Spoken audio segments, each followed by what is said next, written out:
Good morning, everybody. A lovely, lovely good talk to you. As you can see, I'm in a very different environment here. I'm actually at my house. It is currently 6:30 a.m. And I'm super excited to be here talking about the balanced data slate. So thank you everyone so much for joining me. I know it's a bit of a strange time, but you know what? Last night I was thinking, you know what? I want to talk about this as soon as we can because there's a lot of exciting stuff going on. Yeah, so super excited to be here. Yes, it is morning. Good morning. Good morning. Hello. Yes, the hair. Yeah, this is the good talk, kind of the early good talk with Adrian. I've got my coffee, and I'm super excited to dig into this data slate with everybody. The state of the game has been very interesting as of late. I think the general impression was, okay, 10th edition launched. There's a lot of great things about the game, and there's a lot of questionable things about the game. And so let me know if audio is okay, everybody. Again, doing something a bit different today, so let me know.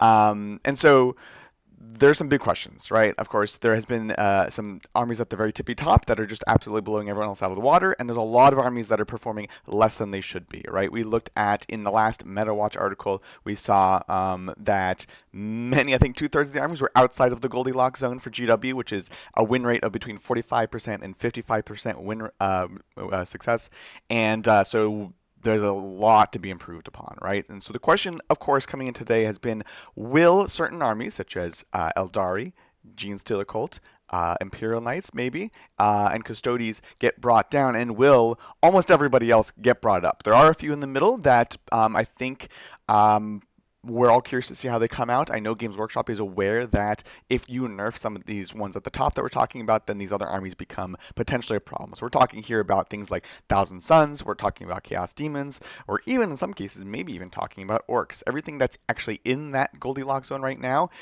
is potentially eligible to get bumped up. I think a little bit too far. So I think this is going to be very interesting to see. There are sweeping changes here. There are changes to the core game, and there are changes to almost every single faction, maybe probably every single faction.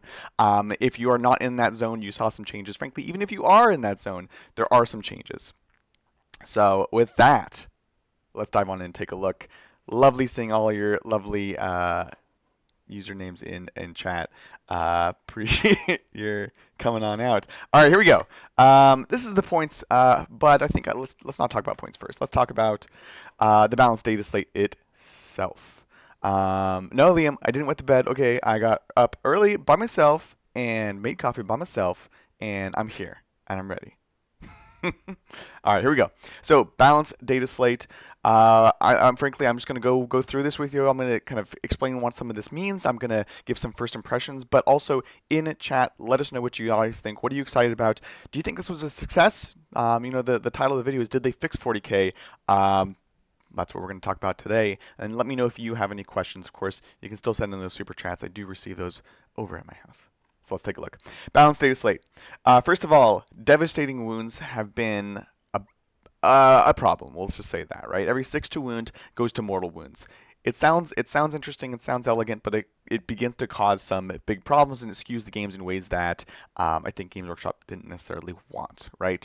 It has a number of problems. It gets around obviously all the saves, et cetera, and I think the biggest problem with devastating wounds, other than certain factions like Eldar, is the fact that you have this splash damage that it just makes it universally strong against everything, which is something you don't generally want in the game, right? If you have a D cannon or a Wraith Knight that does, I don't know, 8 mortal wounds to a unit of 5 1 wound models, it's going to wipe the whole squad. And so it's good against everything no matter what. So they have actually done something we said they could do. They've changed the devastating wounds rule. This is one of the benefits in theory to having this keyword system is rather than having to go and change all the like hundreds of data sheets that have devastating wounds on it, they just said, okay, you know what, we're going to change what that keyword actually means. So that's great. We're seeing some of the benefits of 10th edition for the first time here. Here we go. Devastating wounds. Now, instead of going straight to mortal wounds, if you roll a 6 to wound, then instead they're going to ignore all armor saves and all invulnerable saves. So it's going to go straight to damage. What does this mean? Well, obviously the first thing, as I mentioned, is we're not going to have that splash damage. You're not going to be able to take out an entire squad with just a single shot. This is great. This is elegant. I love it. There is, of course, a shadow change that's happening here and a shadow nerf, right? Adeptus Custodes famously are just tough against everything, right? They have a 4+ family pain against mortal wounds, which means, okay, you want to deal damage to them with many durable armies. You want to be able to trigger some mortal wounds.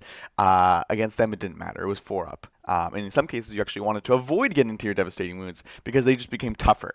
And so this is a nice change. It's going to hit Custodes. It's going to address some of the devastating wounds problems, right? Again, I'm talking about Wraith Knights. I'm talking about D-Cannons.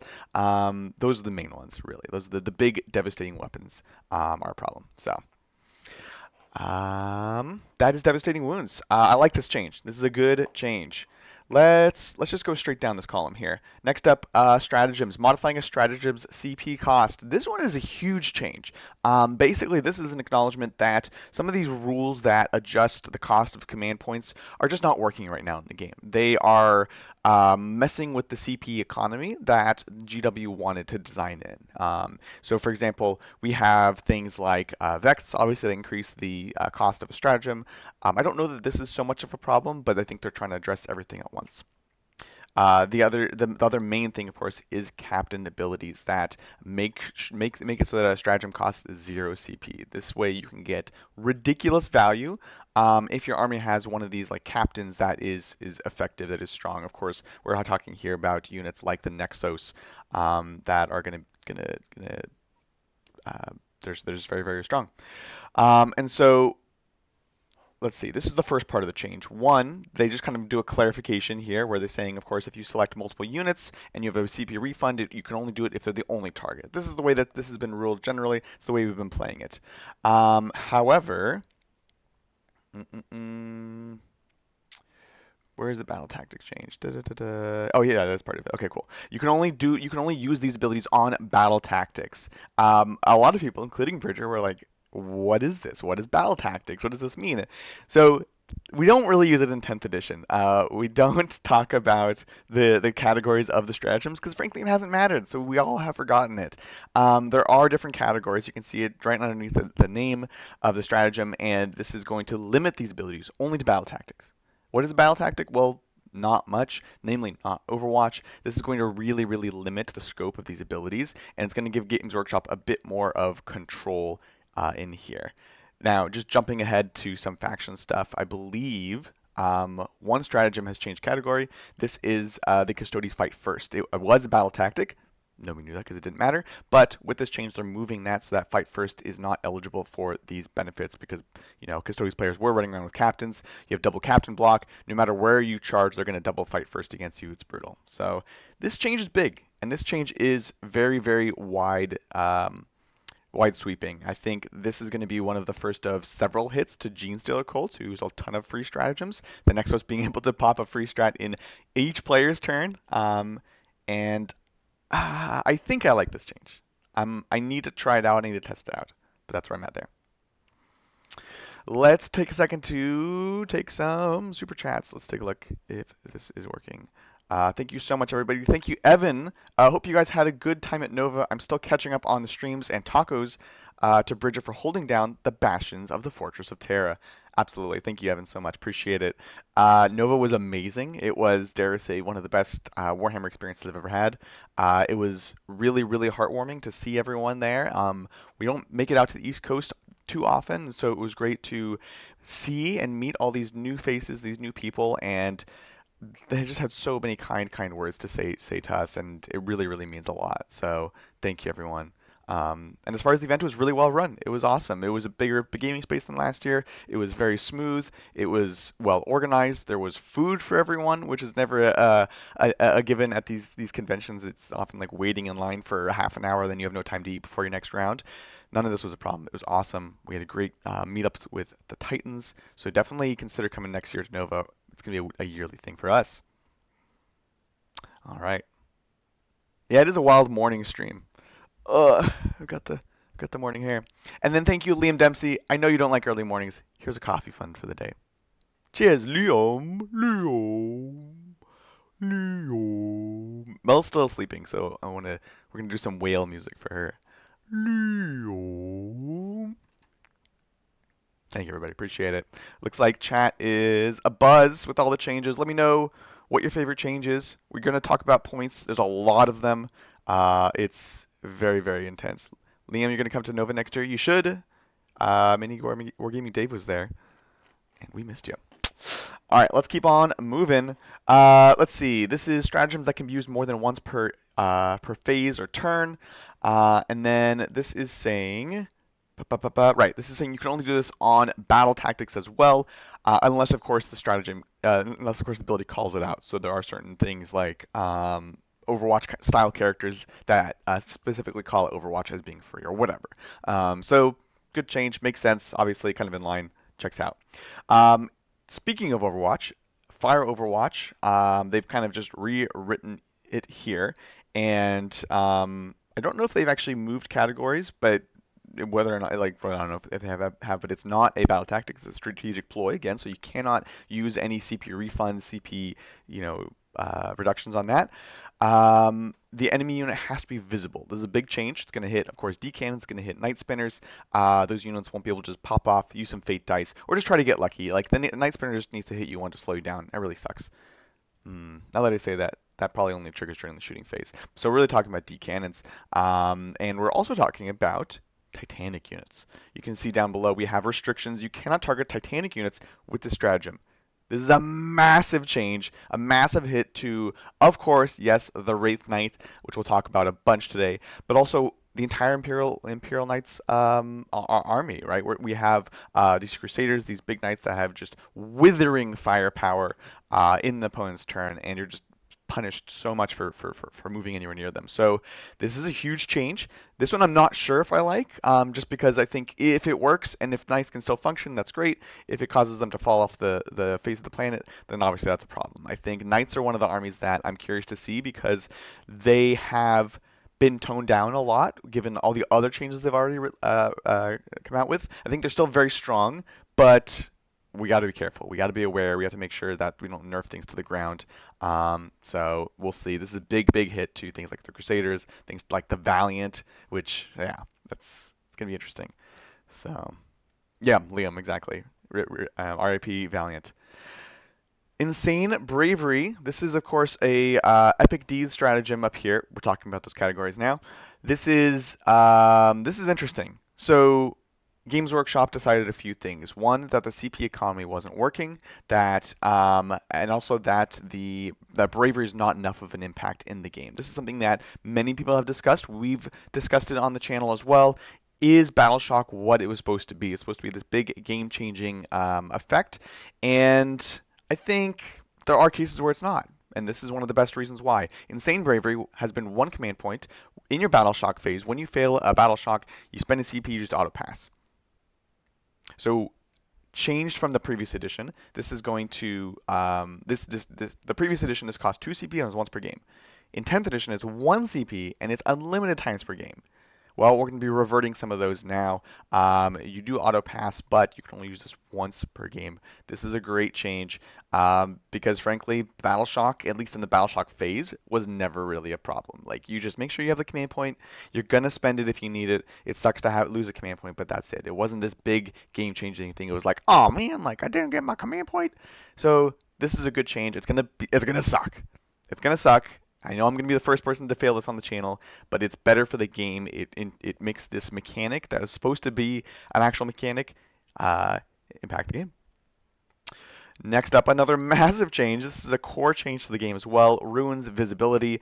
There's a lot of text here. The blah blah blah of it, famous last words, is oh, that's right. Thank you all. And it's also before you roll, so you're not able to retroactively do it. So if you are worried about losing a point, you have to spend it beforehand. Thanks, chat. Thanks, USC Deadman. Thank you, Katu. Appreciate it. All right. Ruins.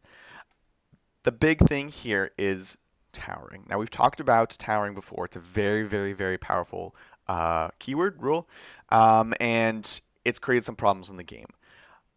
I've also kind of defended it in the past in the sense that I said towering, unfortunately, as the rules are written, needs to exist because in 10th edition you're not allowed to tow into terrain, right? If you want to shoot, if you want to unlock line of sight through a piece of a ruin, you have to be fully on it. None of your base can be hanging off. If you don't have a base, none of your model can be hanging off. What this means is that massive models like knights, basically without towering wouldn't be able to shoot at all in any normal type of battlefield. They would have such limited line of sight. So I said the problem with getting rid of towering is then they suddenly can't shoot anything. This I think is a good solution. This is an elegant solution. Instead they've said um, basically towering doesn't do anything except here. Towering allows you to now tow into a piece of terrain and unlock true line of sight. Basically, you're playing with 9th edition line of sight here. I think this is a great change. This is an elegant change. I like this. This is awesome. This is exactly what they needed to do. They changed towering and they just made one exception for it in obscuring. So this is awesome. All right. Yeah, good changes. Good changes. Catching up on chat. So that's the overall changes to the core rules. It's a lot. Again, let me know what everyone thinks in chat. It's going to be interesting. We're going to go to faction changes just as soon as we take this super chat from Ian Burke. Thank you so much, Ian. Really appreciate it. Ian says, really happy with points changes. I get to take more Templars, so yay. I feel you on early mornings as I despise them myself. Hugely appreciate you. Thanks, Ian. My pleasure. I'm happy to be here. Lucky to be doing what I do. So it's my pleasure. I did get some. Oh my gosh, I'm so old. My flashlight's been on my phone. Early morning text from my dad about how much his Templars list has gone down. So he's very, very excited for that. Yeah, digital. It is quite early here for me on the West Coast. I don't even know what coast I'm on. But you know what? The early bird gets the worm. All right, let's take a look. Moving on, we are going to see the top factions brought down. We're going to see some of the lowly factions get a bit of help, in some cases, a lot of help. First off, we have the Adeptus Custodes. This is Unwavering Sentinel Stratagem. This is the Fight First Stratagem, as I mentioned, changed to Epic Deed, which seems appropriate. Basically, this is just saying that you're not going to be able to use a CP reduction or a Vect on it. Keep in mind that battle tactics are also going to be protected by Vects. So they're things that are constant, they're accessible all the time. It's interesting that they added the Vect thing, in my opinion. Next up, we have some unit size changes. That's going to be the rest of the changes for Custodes here. And this is something that Bridger and I argued about a lot. I said they're gonna shrink down the squad size. They're gonna adjust it like that. And he said, oh, they'll never do that because the box sizes, et cetera, et cetera. And he said it's gonna be too much of a change, which I think he still holds to. We were discussing it a bit yesterday. We'll see. What happens now is the custodian guards are capped at squads of 5, so you can only take them in 4 or 5. That's a massive change because the big bricks of, frankly, 9, 10 custodian guard were so powerful. The stratagems are incredibly strong in this book, and the way that the army plays really benefits big squad sizes. They didn't have the stratagem scale in cost to the size, which I think would have been another potential half solution to this. So that's something that's going on here. Capping at 5. Wardens, they're only squads of 4 and 5 as well, so you can't take the 6 anymore. You also can't take the 3, which is interesting. I don't know. Maybe Custodians players can tell me why that is the case. And then lastly, totally random, maybe trying to preemptively change something. Versus Praetors, this is the jet bikes, only squads of 2 to 3, so no bigger squads for them either. Definitely have not been a problem before, but again, maybe they're trying to hit something off at the pass here. I think this is a big change. I'm going to go so far as to say I think Custodians will be okay. We'll talk about it. They're getting points increases later on. I think they're going to be okay. I know Bridger's very nervous though, and you know what? He is the expert here on Custodians. So we'll see. I think the big squad sizes were just so strong. Last night on our members game, we actually was it last night? No, it was 2 nights ago on members game. We played this. We sort of soft implemented it. If you remember and watched that game, you can check it out. There are no captains. There are no big squad sizes there. We did play Custodians, and they still get to do what they do. They're still quite strong. The question is, can they compete at the top level? All right. Thank you so much, Willow, for the $10 super chat. Remember, team, rules are temporary. Cool models are forever. Really heartened to see so many core rules shifts so early in the edition. Bridger's such a curmudgeon. It'll be okay. I'll play him today. There we go, Willow. Perfect. Perfectly right on time. Thank you so much. Um, I I totally agree. I think at the end of the day, play what you want to play because play with the models you want to play because this stuff happens all the time. If you went out and bought a bunch of Wraith Knights, that's what happens. I've been through this cycle enough times to know that everything comes back around again. Everything goes in and out of fashion. That's the way it goes. And I think as far as the core shifts so early that Will is mentioning, I'm kind of currently on the same boat. I am happy to see them taking a big swing. If even if it's a miss, they're recognizing that this game needs big changes right now, and that's good. Like the game has some massive problems. Things have been very quiet as everyone has been waiting for the balanced data slate. So I agree. We'll see if it works out. But I'm glad that they're taking a big swing here. All right. Let's see. Perry Bailey, Swarmlord's more obsolete than ever compared to Tyrant. Yeah, I do have some concerns for some of those units, to be honest. Next up, here we go. Bottom to the top, maybe? I don't know. Adeptus Mechanicus, Scutari Rangers Datasheet, and Scutari Vanguard. Their armor saves back to 4+, and their invulnerable save is back to 5+. This is the way it was at the end of the last edition. Great change, much needed. They were just absolute chumps. Like, they should be decent objective holders. This is great. I love it. Changes unit save to 4+. Was it really a 5+? So much, it shows how much AdMech I've played. Jeez. That's AdMech for now. We'll talk about them a lot when we get to points. Next up, we have Eldari. Of course, just one change, Phantasm. You can only target one Eldari infantry unit now. This is great. This means no Wraith Knights, of course, popping in and out of towering, which would be, of course, a problem with the changes. So good job heading that one off at the Past Games Workshop. But also, it does, of course, include things like Fire Prisms, where you only need one to see. They can pop in, shoot, pop back. It's great. This is nice. It's a subtle change, but a good change. Takatir asking about the app. To my knowledge, the app has been updated. Also, however, to my knowledge, the app has been updated to require a Warhammer Plus subscription. If you don't have that, you can only make one list at a time. We will see, and we'll find out if I am actually subscribed to Warhammer Plus today. Hmm. Matthias, Matthias, think of that right, points out you can't use Phantasm on bikes. That's kind of a bummer, actually, because that's a very bike stratagem.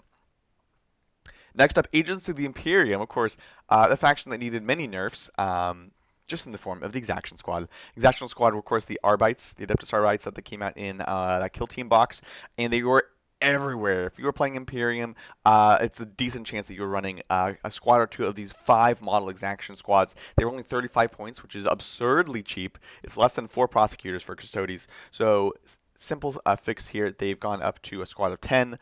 This probably means we're just never going to see them anymore, but that's probably better than spamming out random tiny units that were accidentally overly efficient. So, yeah, it is what it is. It sucks when there's a unit that's an auto take. We never want to see that. So, excellent, excellent. No problem, Taka. Next up, the Death Guard, the stinkiest boys in the game and the lore. Big changes here. I'm really curious to see how this goes. We are going to be playing Death Guard tonight. This is going to be a brand new Tyranids versus the brand new Death Guard. The the detachment rule before was the recipient of much ire. It was a joke. It was sticky. It's a sticky hold objective. So if you were holding one in the command phase and you were killed off, you could still hold it. It's cute. It's a good ability, but it's not an army-wide ability. It's so boring. It doesn't compare at all to some of these other abilities. So Games Workshop did go ahead and do the big change of actually adding an additional addendum to this rule. It's big. Spread the sickness detachment rule. Add the following to the start of the rule. During the declared battle formation step, select one of the sicknesses below until the end of the battle. All units from your army with the Nurgle's gift ability gain the selected sickness. Okay, so this means that your contagion is no longer going to just be -1 toughness, which kind of sucks already. It's going to have an additional benefit that you pick at the start of the game. We have 3 abilities. We have the Skull Swarm, a Blight. We have the Rattle Joint Ague. And we have the Scabrous Soul Rot. First of all, awesome names. The first one, the Skull Swarm Blight, If you're within contagion range, you have -1 ballistic skill, -1 weapon skill. Um, of weapons, right? Okay, that's the same. This is massive. This is awesome. It's going to make you much tougher when you're in close range. It's not going to help you at long range, obviously. I like it. I think popping this against, again, like a melee faction, if you're going to Custodes, this is fantastic. Rattle Joint Egu, this is going to worsen the save of enemy units by 1. This is kind of like the old, oh, I'm forgetting. There's one of the detachments that gave you +1 AP, basically. This is basically the same. I'm trying to think how this would be different than. In this case, Trajan's unit will be immune to it because it worsens their save. It doesn't improve your AP. So that's something there. But overall, it's going to be roughly the same. It's awesome. Again, if you're going to get close, you're going to hit them harder. And lastly, the Scabrous Soul Rot. While enemy units within contagion range, worsen the leadership in OC by 1 to minimum of 1. This one is much more situational, I think. -1 leadership is hit or miss, although it's more impactful than ever. And -1 OC, because there's no minimum, you're only again going to use this against more elite armies that have more than 1 OC, obviously. So I think you're going to see the Skull Swarm Blight and the Rattle Joint Ague much more often than the other two. Um, that's it. That's the Death Guard there. I think it's great. I think this is a big change. Let me know, chat. There's the big points changes. Is this going to be enough for Death Guard? Do they need help? They didn't get a ton of durability. They certainly didn't get durability to shooting, so they're still very very much vulnerable to that. My concern here is a concern we've brought up many times when trying to fix a faction that's in the dumps. They're getting sweeping points reductions. We don't really want Death Guard to be a horde army though, right? We've kind of been there before. It doesn't match their aesthetic, and so while this is a great rule, it doesn't really solve that problem. So. I'm not totally convinced, I'll be honest. I think they're going to move up in the world. I think people are going to be able to tech into this, but I don't think this is the fix that Death Guard needed. You know, shout out to GW for making some changes here, but I'm not sure it's enough. I think it's the right direction, but maybe not enough. Oh, all right, here we go. Where's disgusting the resilient? It's enough to get them to 43%. Well, we should get a more durability. Durability doesn't affect invulns. Yeah. And yeah, they're slow. Exactly. Yeah, exactly. Okay, so it seems like we're generally on the same page here. These are good changes, but they're probably not enough, frankly. And I would argue that the points changes, if they are enough, are still not what we want to see for the factions. So yeah, right direction, maybe not quite enough. Yeah. All right. Moving right along, Death Watch. This is one that chat definitely give me a shout out if I'm missing something here because I'm less familiar with Death Watch. So this is an army that saw changes right off the bat to some of their stratagems. They were able to pop out and just do a ridiculous number of mortal wounds to enemies. We've seen some further nerfs to them in the sense that they're kind of narrowing down the scope of what they're able to do. Death Watch is an army that can take a huge plethora of weapons, so it's easy for certain things to fall through the cracks. Let's take a look. So here, rules-wise, the changes all apply to their stratagems. We've got the Dragonfire rounds, the Hellfire rounds, and the Kraken rounds. The big change here is they now only affect bolt weapons. So you can give Assault and Ignore Cover, you can give Anti-Infantry 2 or Anti-Monster 5, and then lastly you can give, what was this one? Improve range. And ONAP, right? Yeah, that's right. So these only apply to bolt weapons. This does mean that the assault cannons are not going to be benefiting from it either. That's probably the biggest one that I see here, because with the assault cannons, you can take like 3 Terminators in squad, be chucking out 18 of these shots benefiting from this. They had already changed and adjusted the Hellfire rounds a bit, so this is a further nerf to that. To my knowledge. They then go ahead and give a nice big list of bolt weapons, which makes sense. Some things like the Vigil Spear is obviously a bolt weapon when you know the weapon, but it doesn't technically say it. So thank you for including that. Let me know. Did I miss anything for Death Watch here? It's kind of a strange one. Bolt Inceptors for Death Watch. The time is now. Yeah, Melody's right. Definitely leave a like on the video if you're enjoying it. If this is useful to you, let us know. And of course, if you're not subscribed, hit subscribe and check it out. We have a lot of content coming out, especially now. We've got the brand new NIDS book. We've got all these changes. The game is turned upside down. And of course, join us Saturday. We're going to have a big double-header day. 2 streams on Saturday, one at 9 a.m., one at 1 p.m. We're going to be playing the new NIDS. We're going to be launching our Titans Terrain campaign Kickstarter. This is for our new sets. We're having 4 boxes. It's going to be a big day. We're going to celebrate Warhammer. We're going to play games. We're going to check out the new Titans Terrain and send it off right. So join us that for more Warhammer. Join us then for more Warhammer. All right, let's take a look.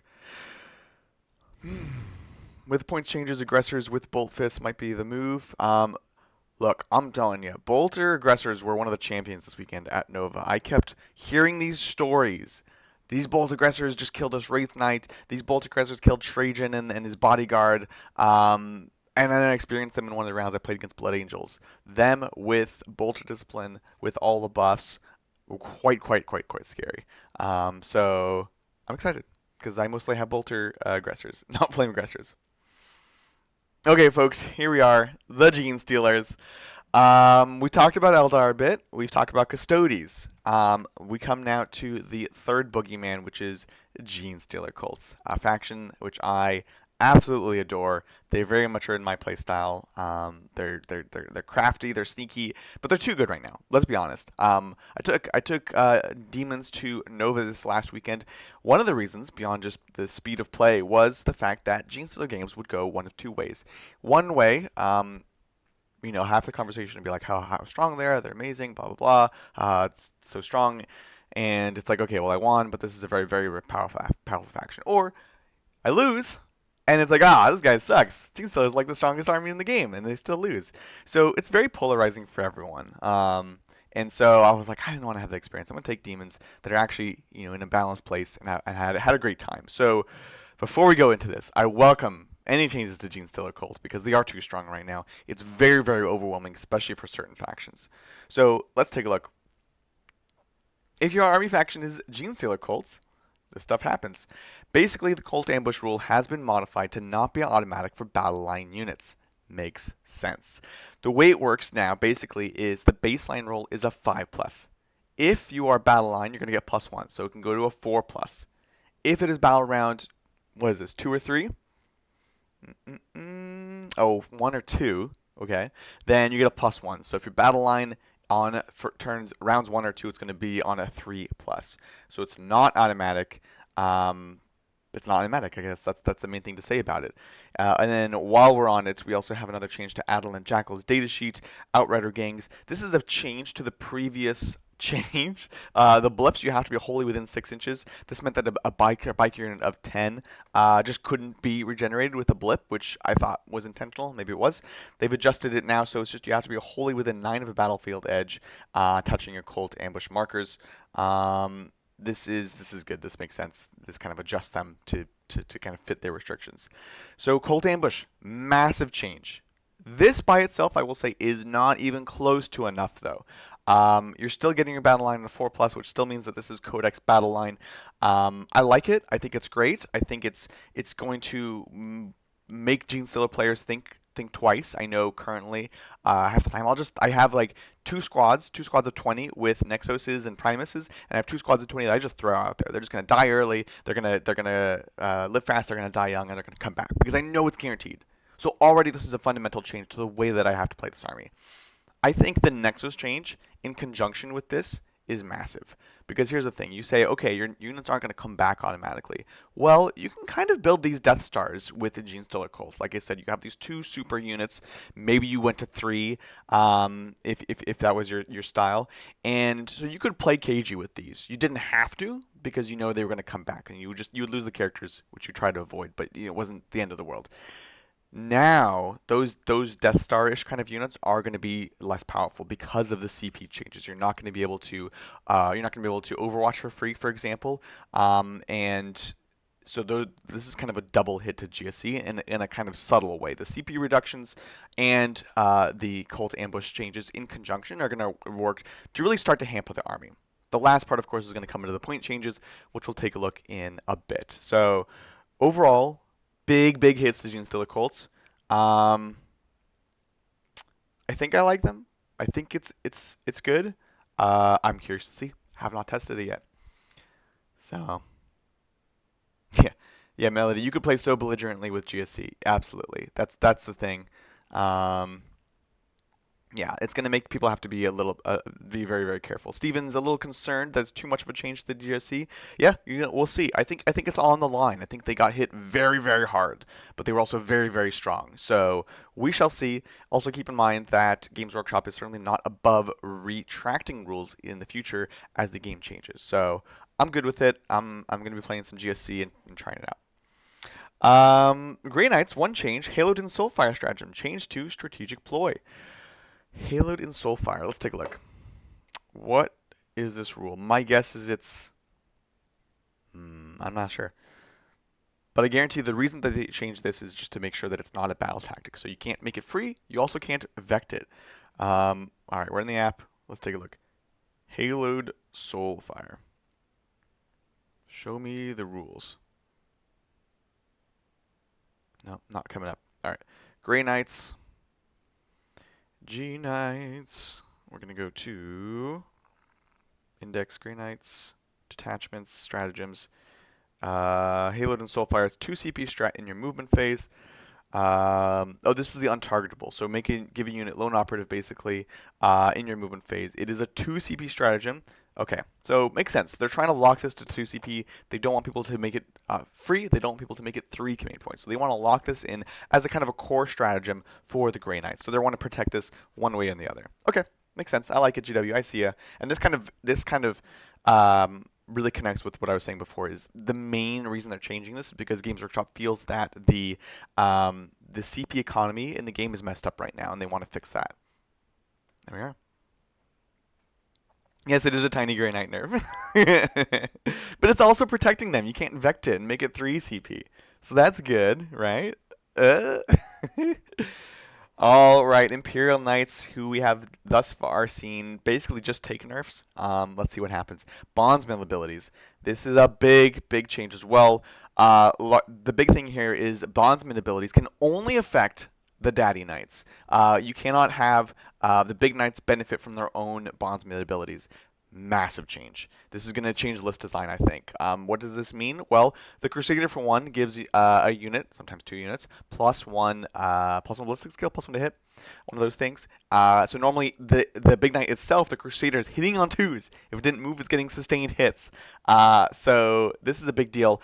I think it's a bummer in some ways. I think this is kind of more thematic. Well, I've argued with Shane about this, and he's like, no, it's like he's doing the moves, and he's like, this is how you do it, little buddy, and follow me, and then the little knight follows him and copies him. So, in that sense, this is a little bit less narrative. Knights are very strong. I don't know that the big knight should be hitting on 2s, so I like that. I don't like that some knights, like I want to say the Lancer, that give advance and charge, can't advance and charge anymore. That's a bit of a bummer. Um, so I'm a mixed bag on this one. I'm a mixed bag. From a rules perspective, from a balance perspective, I think it's good because it's going to help tone down knights. But from the lore and just kind of playing the army and having fun with the army, I think it's kind of a negative. Obviously, you're going to be losing some fun rules with big models, and people weren't spamming out big knights, right? The lists were 1 or 2 big knights and then small knights, and so it's not like people were spamming them out anyways. And so that's my only concern with this one is that it might be a bridge too far. Thunderstomp changed to Epic Deed, same reason as the things we talked about earlier. And then thank goodness. We see some CP increases on their stratagems, which are so strong. Trophy Claim is 2 CP. Valiant Last Stand is 2 CP. There's no reason Knights should fight on death for 1 command point. That's ridiculous. If you want to make these stratagems scale, Games Workshop, do that. 1 CP for an Armor, 2 for a Knight. But you seem to be opposed to that this edition, so make it 2 CP. There you go. Boom. All right. Yeah, the Knights are kind of strange. I definitely agree with you, chat. Just Jupiter, did baby carriers go down? I don't recall in specific. We'll take a look when we get there. Thanks for joining us. Leagues of Votan. All right, we talked about Admech. Let's talk about Votan. Um, they needed help, and they got it. this ability here, I'm just going to read through it. I'm relatively familiar, but I'm not a Votann player. So again, if I miss anything, feel free to yell at me in chat. Um, I did just wake up. Yeah, I did. I did. Yeah. All right, here we go. Ruthless Efficiency Detachment Rule.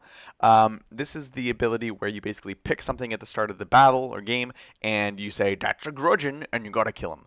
And if you do, you get a bunch of benefits. It's awesome. This course has a weird relationship where it's like either you pick a unit that they really, really care about and they have to use, but it's tough to kill, or you pick a unit that's easy to kill, but then they can kind of just hide it. It's a weird thing, and it really, really is army dependent. It's something where if you were going up against knights, it's actually not the end of the world because you can pick something that they want to put out there. So what is it doing now? Well, now you pick a number of units from your opponent's army depending on the battle size. Most of us are going to be playing 2,000 points, which is Strike Force, so you're picking 4 units. Each of those units start with 2 judgment tokens, and at the start of the command phase, if any of them have been destroyed, you get a number of CP depending on how early in the battle you destroyed it, as shown in the chart below. You can only get this once per ballot, and the CP are exempt from the limitations of only getting 1 per turn extra. This is interesting. It makes it much easier to get. It feels kind of like like slapping duct tape on the water tank, because it's awkward. It's like, okay, just pick 4 units, and then if one of them dies, then that triggers. Um, I don't know. Bridger really doesn't like this change. It's definitely an improvement. They needed it. Um, I like I like that they each start with that they each have the effect of 2 judgment tokens. Um, that's probably in some ways that's the biggest change, right? Because you're hunting all 4 of them, but you only really need to kill 1 to get the extra bonus CP. But more importantly, perhaps you're spreading out some judgment tokens at the start of the game, so you're not having to do the shenanigans. We were talking with Digital this weekend about the call that just like throws himself in to die and trigger a bunch of judgment tokens. Um, if that's what Votann players have to do nowadays to get judgment tokens, I think this is a good change because they need it. So it's a little clunky, but it's a help to Votann. So yeah. Alrighty. Space Marines, everyone can rejoice. Desolation Marines have taken yet another hit. First, they went up by 10 points in the model. Turns out not enough. They're still amazing. Still super annoying. Now they're going to cap at squads of 5. Thank you, Games Workshop, for doing this. You're an absolute legend. They have been sticking to boxes, what you can build in the box. However, Desolation Marines comes with 2 sets of identical sprues, so you can build 2 squads of 5 in a box. So they were willing to give this to us. Here it is, squads of 5. It's one of those times that they just say, you know what, this unit is just so prone to skew, builds, to massive stratagems and things like that. We just need to cap it to 5, tone them down. They're still going to be great. They're still going to be strong, but you just can't fill them with just ridiculous number of buffs. So it's good. This is great. I love it. Amazing. Yeah. And that is the balanced data slate rules. It's a lot. These are sweeping changes. I think it's a big swing. Even if it's a miss, I think it's fantastic. So we're not wrapping this up, though. Of course, still lots to talk about. We're going to go to points now, talk about the Munitorum Field Manual. There's a lot here, and I definitely welcome questions, comments. There's so much here that I don't have like an organized kind of, here's all the changes specifically for each faction, what they mean. So I have some opinions about this. We're going to be going through it together and talking about what this means. I'll be curious in chat how much your lists have changed. And again, I'm here to answer any questions. And let me know. Alrighty then. Of course, if you are enjoying this video, do consider liking it. It lets us know that this was useful to you. This is an experiment. Obviously, I'm up here early in the morning. It's different than we would normally do, but if it's something that is compelling, let us know in the chat, let us know in the comments, let us know by liking the video that you want to see more of this timely content, because we're willing to do it if that's what y'all want to see. All right, here we go. Field manual. Everything, all the changes are marked in red. Games Workshop, please make the color code it. If things went up in points, put them in red. If they went down in points, put them in green. Please. Age of Sigmar does it. All right, here we go. Sisters of Battle, Adeptus Sororitas. There's a lot of red here, folks. There's a lot of red here. Um, Here's a question. If I don't update my app, I should still get access to the old points, correct? Let's see. Let's make a sisters list real quick. Random text for the title. And characters, Astrid. Okay, yes, they were formerly 70 points, now down to 55. Okay, cool. So I can get a frame of reference if we want to look up anything specifically, all that stuff. Let's take a look. Uh, uh, uh, uh. Stephen Winham has a copy of the old Munitor field manual if I need it. Appreciate it. Yeah, I might need a shout out. Melody says Warsuits went down 40 points. Yes. Evan, no Orca Tau changes. Yeah, that's no Orca Tau changes yet. Tau especially got some big points changes. Mankey Games got 150 points from their lists. 200 up 205 on Bobby's NIDS list. Interesting. Mm-hmm. Mm-hmm. Yeah, thank you everybody for the updates with the app. Stephen Wynn, did you ever download the PDF on your phone? Oh, that's true. I actually probably have that somewhere. Excellent.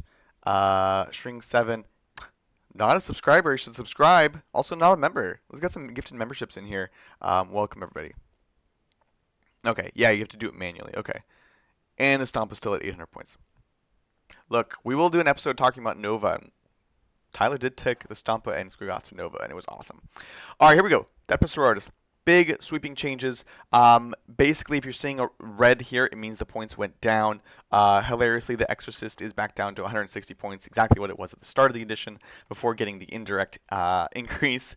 This is good. This is great. What are we really interested in here? Warsuits, as was mentioned by Melody.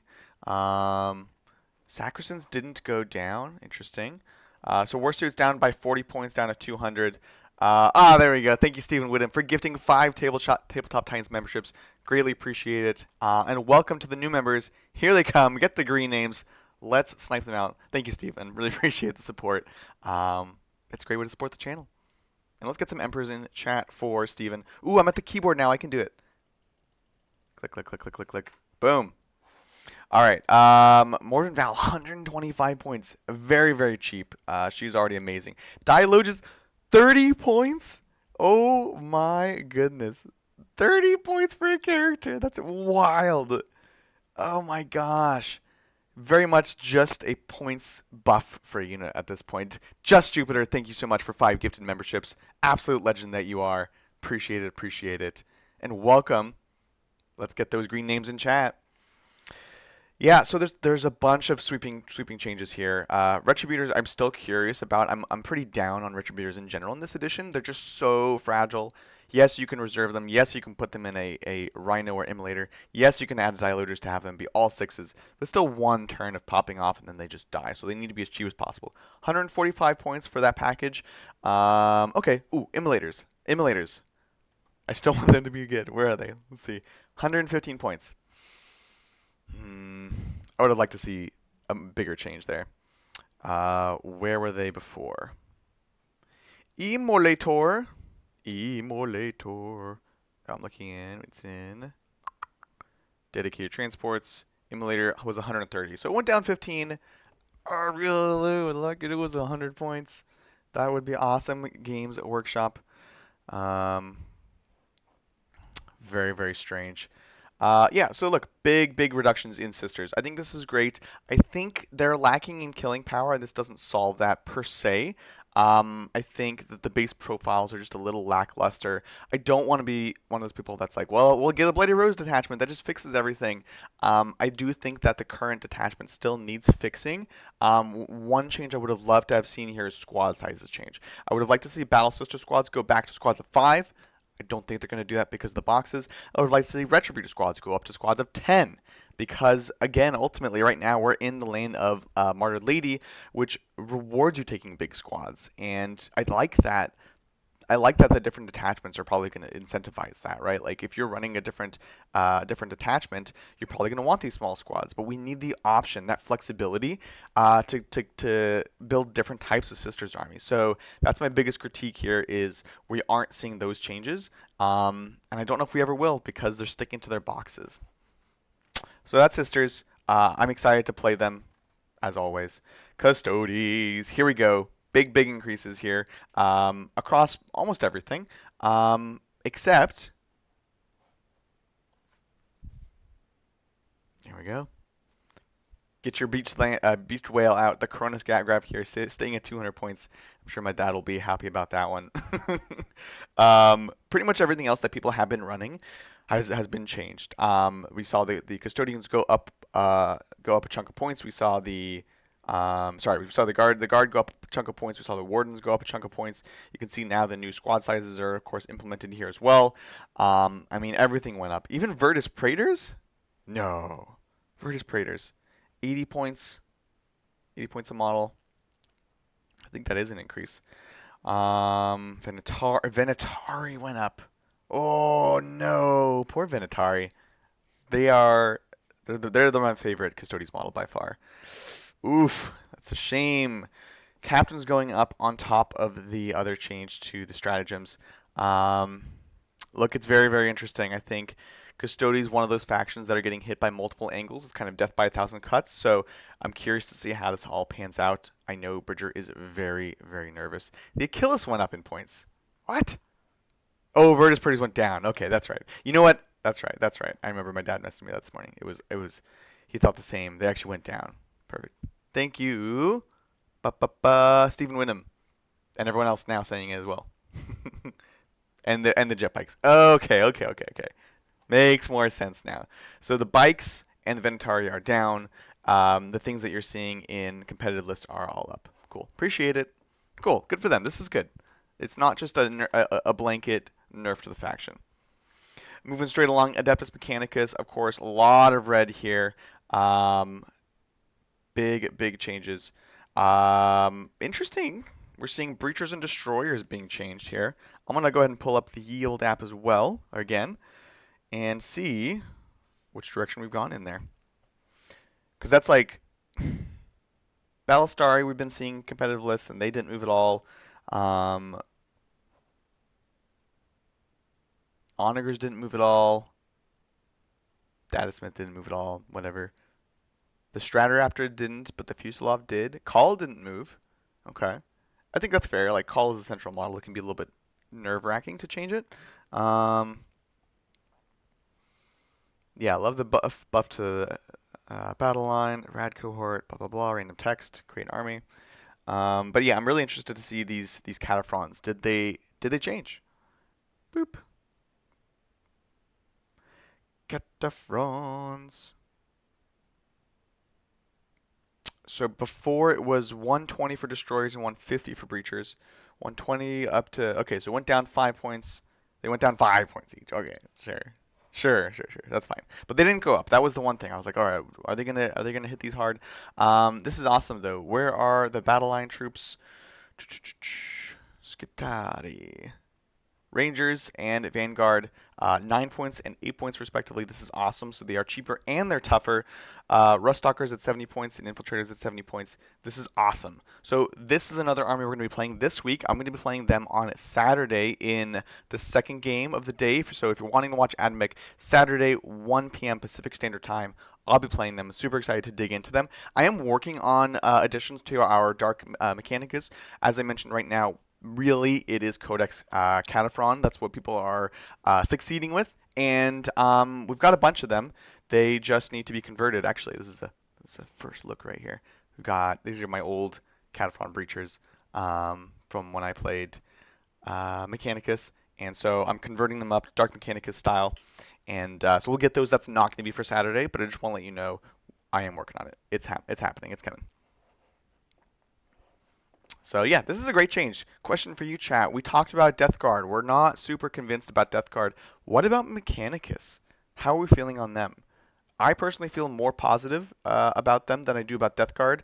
I love the durability changes on their battle line troops, and then of course the point reductions are great. There are certain things that again I don't see them changing, like the weapon loadouts. The fact that like squads of Rangers and Vanguard are locked to like you can take one of each heavy weapon, special weapon, and that is a pain, and it's just not good. It's not good. But given the fact that they're probably never going to change that, all right, let's see some points reductions. We've kind of been here before with Mechanicus, and I don't mind it. I don't mind playing a big Mechanicus force. So I find it less offensive than a big Death Guard force. All right. Yeah, now we just need the Codex. Exactly. So Stephen Whittam's thing, they're still too weak overall. Willow, more positive. Oh, the army rule. The army rule, I don't even want to talk about the army rule.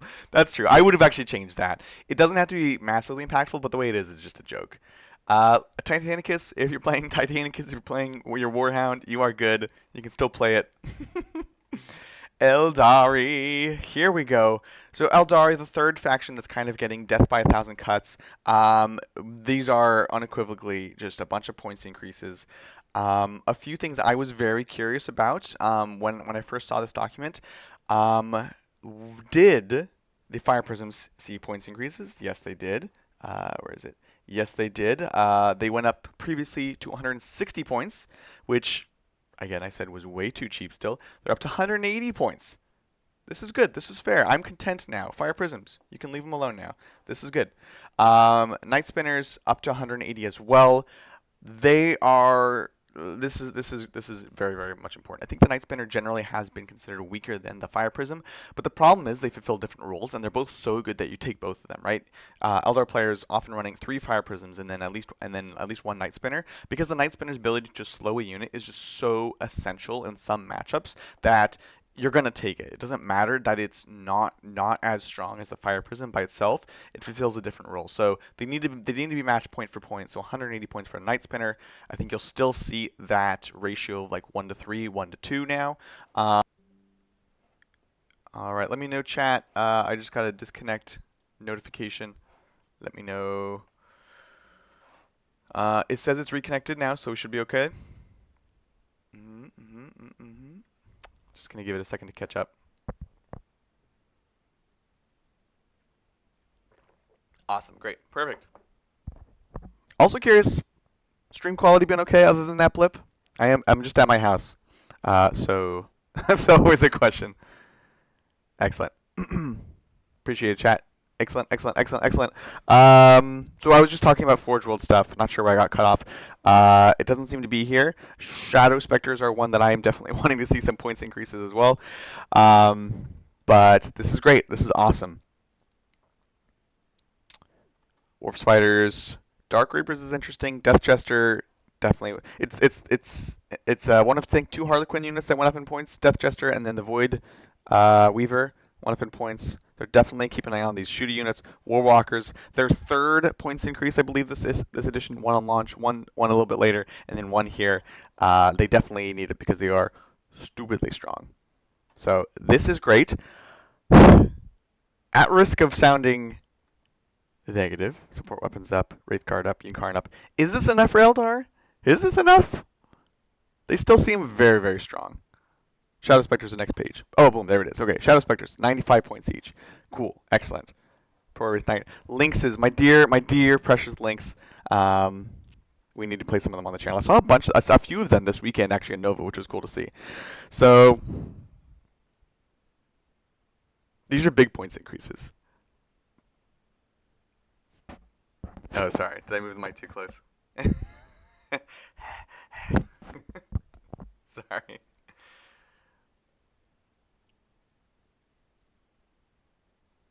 All right. Yeah, that's Eldar. Let me know what we think. I think the other changes are in conjunction are good. The towering, the devastating. I still think they're going to be a very, very strong faction in general. Thank you so much, Carlos, for the $10 super chat. I think the rules changes to the bottom factions in general are not enough, and the top factions did get nerfed a bit, but I bet Eldari are still a 62% win rate faction. Yeah, you're exactly kind of mirroring what I'm thinking. I don't know if they're going to be 62%. I definitely think they're going to be fine. I don't think they're going to drop a ton. But I think these are good changes. I'm curious to see if it's enough. I'm curious. I'm curious. I'm curious. Um, Melody's saying they are going to struggle with they struggle with volume of fire, and since everyone is much cheaper now, that is a kind of shadow nerf to them, and that's fair. That is true. So we'll see. I'm very, very curious about Eldar. Agents of the Imperium, the Calidus of Saxon. Thank you, thank you, thank you for increasing the points. It's still only 90 points though, so you're probably still seeing this in almost every Imperium list. Like the Calidus is ridiculous. The Uppy Downy, the Vect. The Vect did get weaker, I will say that, and the Lone Operative are just amazing. Excuse me. All right, and then Voidsman and Arms, blah blah blah, whatever. Cool. Guard, you're in the guard now, son, because there are a ton of changes here. Largely reductions. They're not in a good place right now. I think these are good. I won't go into too much detail just because, again, I'm not the most familiar with them, and I don't want to. I want to speak from a place of knowledge, and I don't want to just speak nonsense to you. But I will say, I think my biggest issue with guard right now is that they picked the first attachment for them to make to be the indirect attachment. So they're a very strange, kind of skewed army. They're incentivizing indirect, which is already a problem, already nerfed right out of the gate. So I think I have a bigger problem with that than any other parts of the army. I think generally the units are pretty fine, and points changes are good. It's an army that I generally don't mind having a lot of, so I think points reductions are fine. I just don't like the detachment. I don't like all those stratagems and abilities that revolve around line of sight. So that's kind of where I'm at on guard. Obviously, we'll play them because John loves his guard. Catachin went down. That's nice. Like me some Catachins. So we'll see. Oh, exciting stuff. John Bissett's gonna be playing first game of 1,000 points. Orcs versus Tau. Have some fun. Enjoy. That's gonna be awesome. All right, next up. Again, if you want to talk more about guard, let me know. But this is they. Black Templars. Here we go. So we're getting into the beginning of the Space Marines. Here we are. We're seeing reductions here largely, which is awesome. Many points back. Let me see. My dad did message me about his list, which of course it's gonna have some Raiders in it. 135 points drop. Which sounds about right. I think 100 to 200 points in some cases. The Lancers.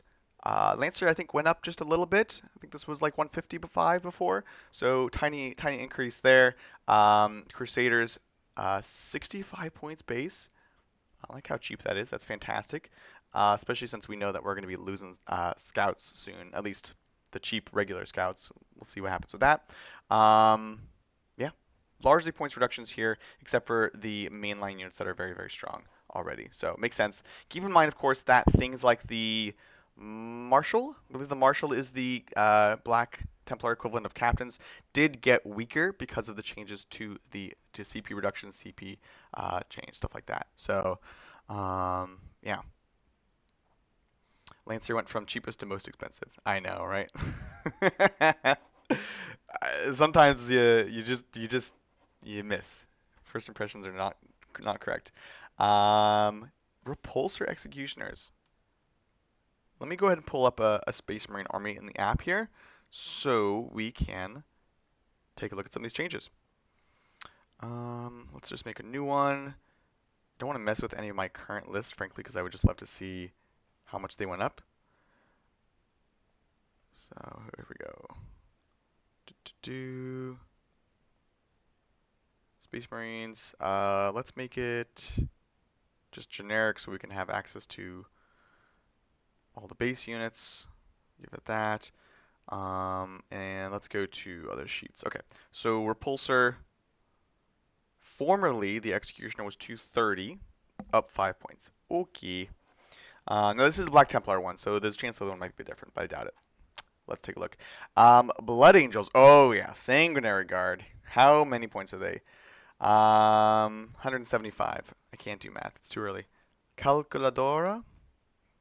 This is going to be 175 divided by 5 is 35 points each. 35? Ugh. I don't know. That's still pretty pricey.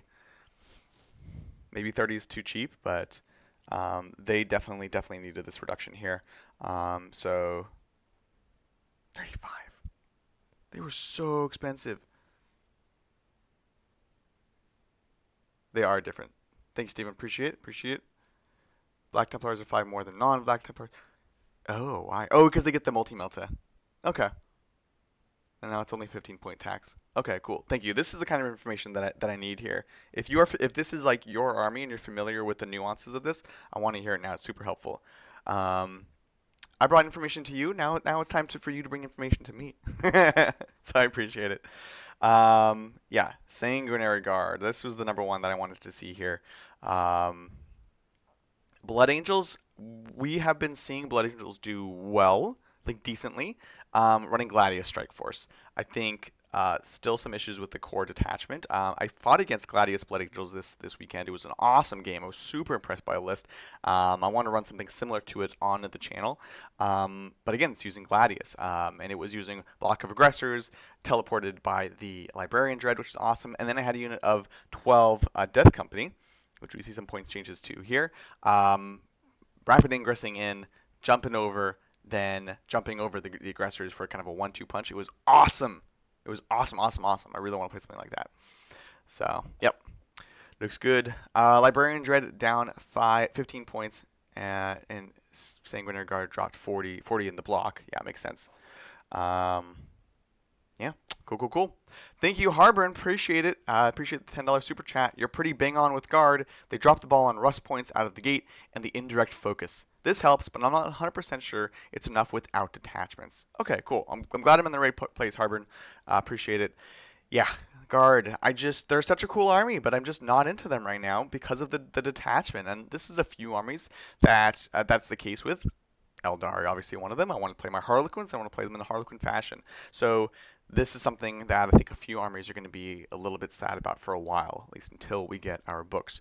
Guard, Harlequins, things like that. Sisters of Battle, stuff like that. So Blood Angels, here we go. Chaos Demons. Here we go. Okay, so I ran Chaos Demons this weekend. Had an amazing time. I did quite well. Went 6-2. They were in the Goldilocks zone for Games Workshop. So this was a faction that I was very curious to see whether or not they would change it. Would they say, you know what? You're in the zone. It's fine. But this is kind of further proof that Games Workshop is making aggressive changes to the game, sweeping changes, because they did see a number of changes. They saw increases to the units that you see in every competitive Chaos Demons list. This weekend I ran Monster Mash. Of course, I had Be'lakor, Bloodthirster, Shalaxi, obviously, Kairos, Fate Weaver. So it's 5 big monsters, and then I had 2 units of Nurglings, 3 units of Flamers, and the Changeling. And it was 2k on the dot with relics. And now I think the list went up like 200 points, which is mostly fair. It hurts my soul because I'm really enjoying playing that list. But let's dive on a bit more into the specifics. Be'lakor up to 350 points. He went up about 25 points. It is warranted. Be'lakor is so strong. My issue here is just that Be'lakor is kind of mandatory for playing demons. You know, like the ability to shut out shooting beyond 18 inches is so fundamentally strong to this army that I don't see how you build a truly top tier competitive demons list without him. So that's more of an overall critique. I'm not saying I want you to remove this ability, Games Workshop. I'm just saying it's kind of a weird thing. Like you kind of need the first prince. So I will say that the mainline troops, I believe, saw points decreases because they weren't being played. Bloodletters, 140 points. Let's again pull up a document here so we can kind of confirm some of this, make sure I'm not just wildly throwing out information to you. So battle line, let's take a look. Bloodletters, yeah, they were 160. I thought they were 150. Okay, so they dropped by 20 points for a block. And let's just jump around real quick. Demonettes down to 120. So they also dropped 20 points. Pink Horse stayed the same. We actually were seeing them in play. So this is fine. This makes sense.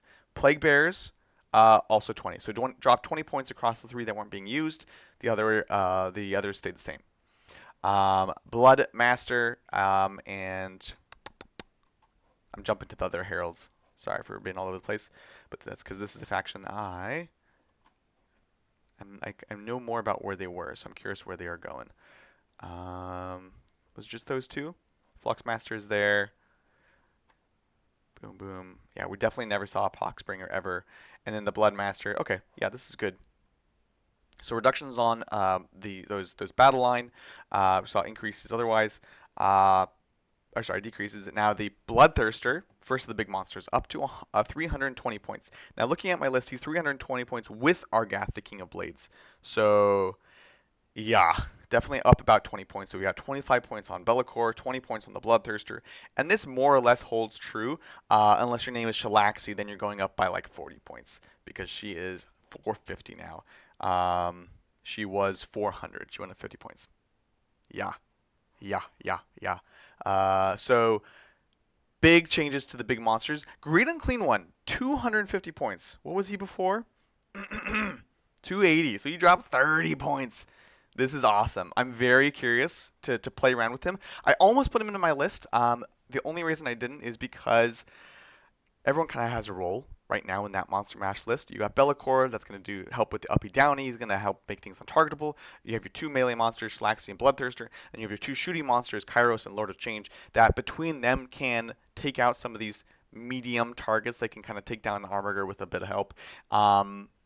So it's like, what do you cut? But now we're forced to change. Great Unclean One, especially with Endless Gift, which did not go up in points, becomes pretty spicy with that sweet 4+ Feeling Pain in the Shadow. So I think these are pretty warranted overall. The big monsters were too cheap. Kairos didn't move, which is cute. I think he's too cheap, frankly. So this is fine. I think demons are still going to be in a good place. Changeling is up 90, up 15 points. So these are warranted, good changes. As much as it hurts my heart, still excited to try them. Cool. Sorry, I feel like I went in the pit there. What do y'all think about demons? Mhm, mhm, mhm. Yep, Great and Clean One. Super exciting. Macronkle, Adrian, it's too early. I haven't showered yet. That makes two of us. Remove changeling from the game. No, I love my changeling. He's amazing, and he's kind of like the Calidus, or the Calidus in my opinion. At 90 points, you're still gonna take it everywhere. I think if you're a Chaos player, you're still gonna take the changeling whenever you can. Like, um, I don't. It's one of those units that you almost have to increase them to the point of being like untakeable, maybe. I don't know. I think 100 points would have been fair. I'd still take it. All right, Chouse Knights. Let's take a look at what we have here. So we see changes to the Rampager, which is a big knight. Everything else is small knights. Everything else has gotten changed. So yet again, let's go ahead and bring up a list so we can make an informed opinion. This is basically a live react at this point, I'll be honest, chat.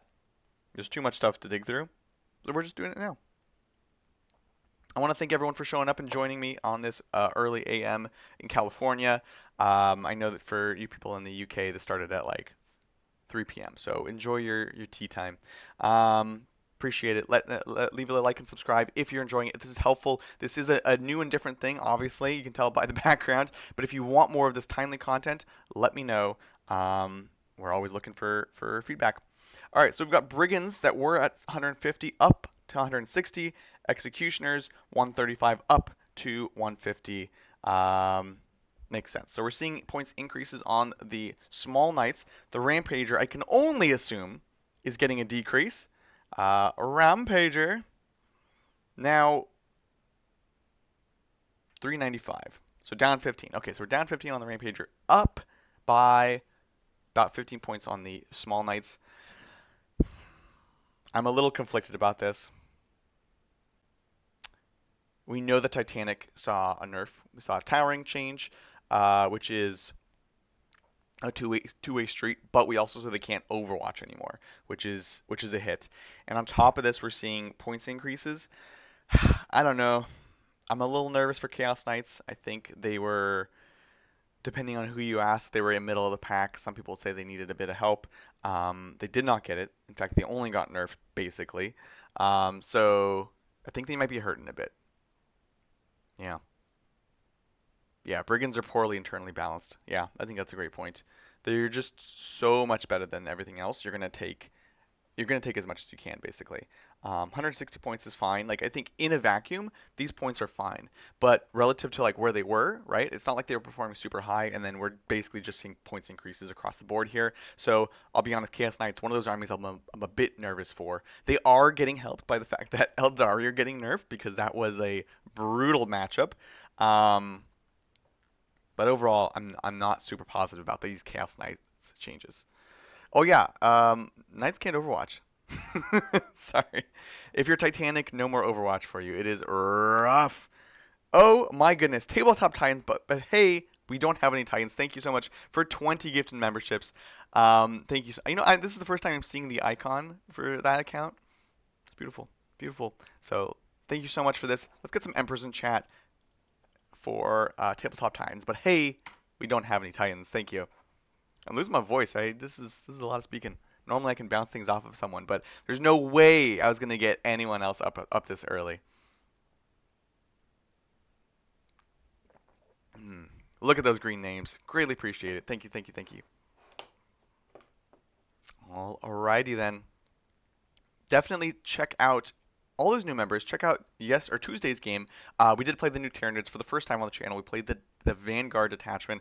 It was a ton of fun. There's a lot to learn, a lot to dig into. But now all 20 of you have access to that video and every other members night video that we've released. All right, let's take a look. Chaos Knights is done. Chaos Space Marines. Um, I think it's a mixed bag here. We're seeing some points decreases. Again, this was another one my dad messaged me about. His CSM list went down about 25 points, which is saying something because he generally likes to pick the bad units. So let's see. CSM. Okay. Abaddon, he was 280, up 310. I think this is warranted. He's very, very strong. He's in pretty much every competitive CSM list. I'll be curious about some of these. I'm going to jump to some of the scary units, right? The things we see in many lists. Forge Fiend. Forge Fiends. 180 from 165. This is fine. I just ordered 2 more Forge Fiends last night. I probably should have taken a look at this document before I did that, but hey, I'm not I'm not a smart content creator that takes advantage of the points. So I've got 2 more on the way, which yeah, will be fine. Points increases 15 is fine. Obliterators. Oh my God, this is such a contentious one in the studio because it's one of those units that I just can't make work. I don't get value out of them. They were 160, now they're 170. But real CSM players, winning CSM players, are using them to great effect. So clearly they're good. 10 points increase. I think this is perfectly, and this is 10 points on 2 models, so it's a 5-point increase. It's like basically no change. This is interesting. I'm really curious what you all think about this. The fact that they're willing to do these micro changes, these tiny tweaks, it's very, very interesting. Like, yeah, let's just tweak this by 5 points. That'll make the difference. It's bizarre. I've never really seen them do it to this level of granularity when they don't have the weapons, right? It's very, very interesting. Warpsmith Nav, based off your name, you know more than I do, says always take obliterators. Yeah. Look, I'm trying. I'm not going to go behind the green screen, but I just finished painting up my 4th obliterator, so now I can run 4. I want to try a big squad, and then frankly, I want to get a couple more and try like 4-2-2 or something. Just get completely wild with it. So we'll see. Thank you so much, Blake Allman, for the $10 super chat, and thank you for joining me early on in the AM. Appreciate this stream, and I'll finish it later. No worries. As someone who doesn't get many games in, getting a digestible conversation really helps me adjust quickly before I get to the table. Keep this up. Thank you, Blake. That's what we want to hear. Really appreciate it. And that's the idea. We're just kind of going through it. I'll try to make it digestible as possible, and I'm trying to digest this points thing that's going on here as well. So thanks so much, Blake. Appreciate it. Mr. Phoenix, did you say Forge Fiends went up or down? They went up 15 points apparently. So they were at 165. Now they're at 180. Also asking about Defilers. We can take a look at Defilers. Why not? 190. Defilers. They were 210, so they dropped by 20 points. Okay, that begins to be pretty spicy. We're closing the gap between the Defilers and Forge Fiends. The Forge Fiend, the the ectoplasm is just, gosh, it's so strong. It's so good into the meta. We've got that 3 damage plus blast plus good AP. It's just an amazing, amazing unit. So that's cool there. I'm curious what else is going on. Vashtor, my boy Vashtor, 190 points. His rules are just not good, frankly. So I think we're gonna have to wait for a codex to change his data sheet, which looks like they're willing to do. Yeah, he was 225. All right, so the good news, everybody. Games Workshop knows that Vashtor sucks. So that's a nice change. Thank you so much, Kevin Saunders, for the 10 pound super chat. Enjoy a coffee and a breakfast. I'm quite excited about these changes and points. Looking forward to testing lists and actually playing my Sanguinary Guard again. Yes, you know we love Sanguinary Guard here. I still think they're a bit pricey at 35, but they're definitely playable. So I'm super excited. And you know we can't stop either Bridger or John from getting them on the table. That kind of shows how bad they were. The fact that we haven't been playing them a bunch because we always play Sanguinary Guard. Let's go. All right, let's take a look. But lots of points adjustments here. I think CSM has been kind of the poster children, so to speak, for a balanced army. I've heard a lot of people across both channels and even just kind of casually in conversations feeling like CSM feel like they're a well-designed book, like they're in a good place, like we all wish we could be like Chaos Space Marines at that level of flavor and power. And so, yeah, I think they're in a good place. I think from what I've seen, these changes look fine. They look good, and I'm excited to play them some more. As I mentioned, a cursed cultist. I wanted to check that. No changes. Oh, oh, yes. Cursed cultist did not move. Oh, and the Dark Commune did not move. These are amazing units. Amazing.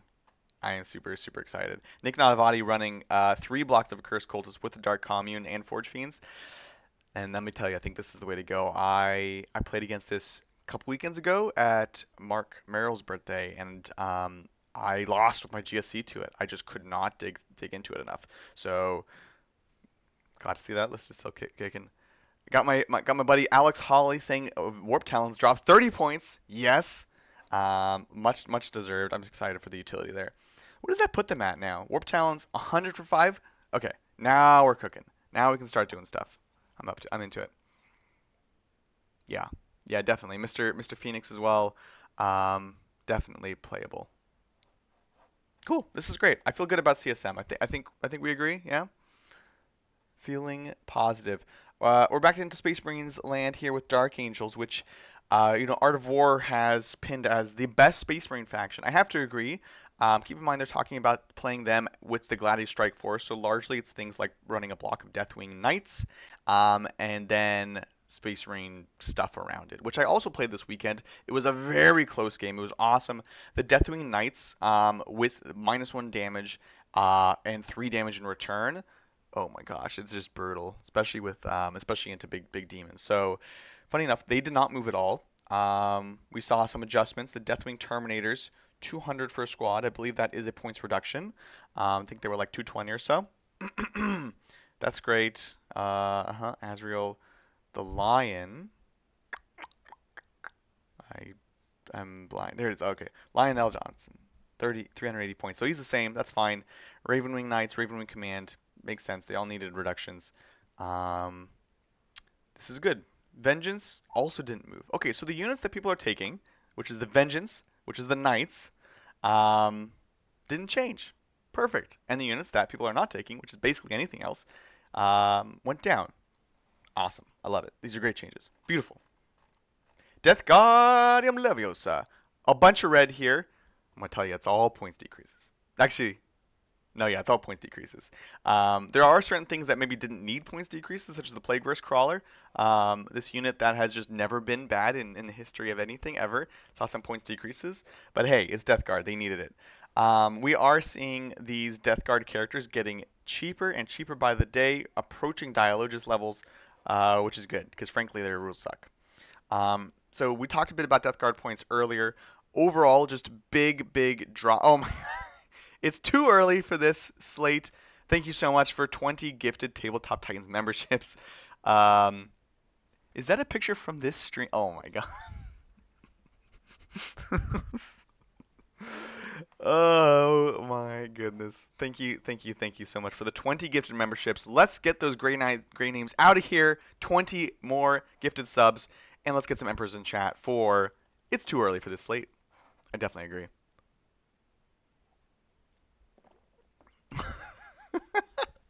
This is so meta. Oh my gosh. Okay, all right.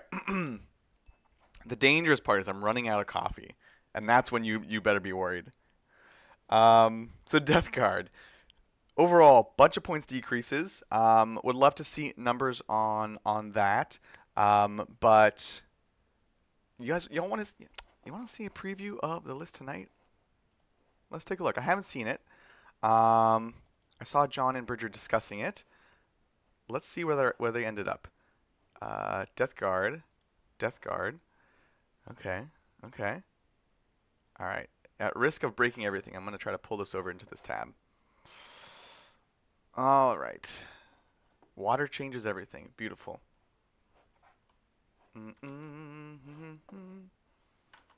Nah, it's not gonna size it correctly. Sorry, chat. I tried. Can't be spontaneous.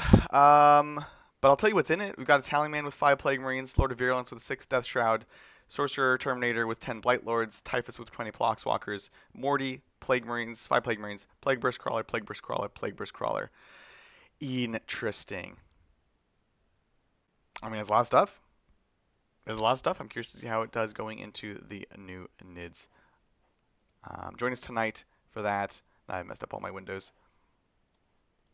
Boop, boop. All right, cool. Yeah, we'll see. That'll be tonight against the new Tyranids. We're not going to be playing Vanguard. We're going to be playing a different detachment. That's what's going on. I think these are great changes. They're going to get a lot more stuff. I'm just concerned that they're not durable enough, and it also obviously doesn't match the identity of the faction. The faction is supposed to be hard as nails, this like implacable wall of just like rotting flesh and rusted power armor. And I don't think that fantasy or that gameplay is here. So thank you, Games Workshop, for moving in the right direction. I don't think it's enough. We'll see. Could be wrong. Where is Bridger? He made me buy Custodes, and now they're worse than Votan. Whoa. I mean, if you ask Bridger, he'll definitely agree with you on that. Yeah, we'll see. So, yeah, that's Death Guard. Very curious to see how they pan out. I have my concerns, but again, I think this is a list. This is an army that we just need to play and test it out. Starting with tonight, this is a faction that we love on the channel. Of course, the Death Guard collection is Brian's and mine, and Bridger plays it. So many of us are very much invested in the Death Guard economy.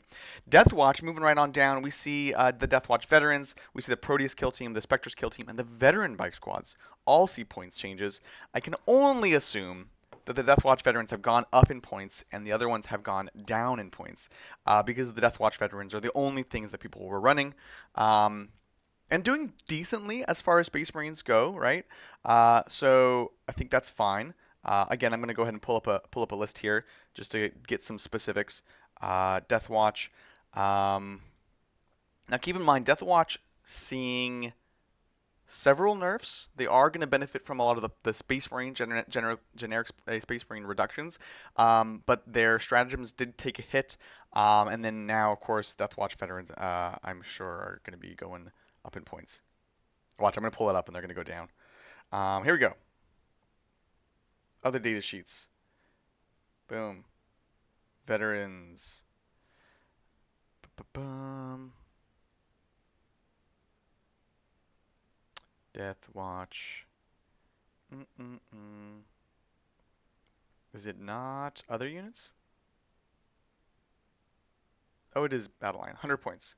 So they went up by 10 points for 5 models, so 2 points each. Okay, cool. Yeah, so they went up in points. It's a small increase, but internally, I think it's a warranted increase.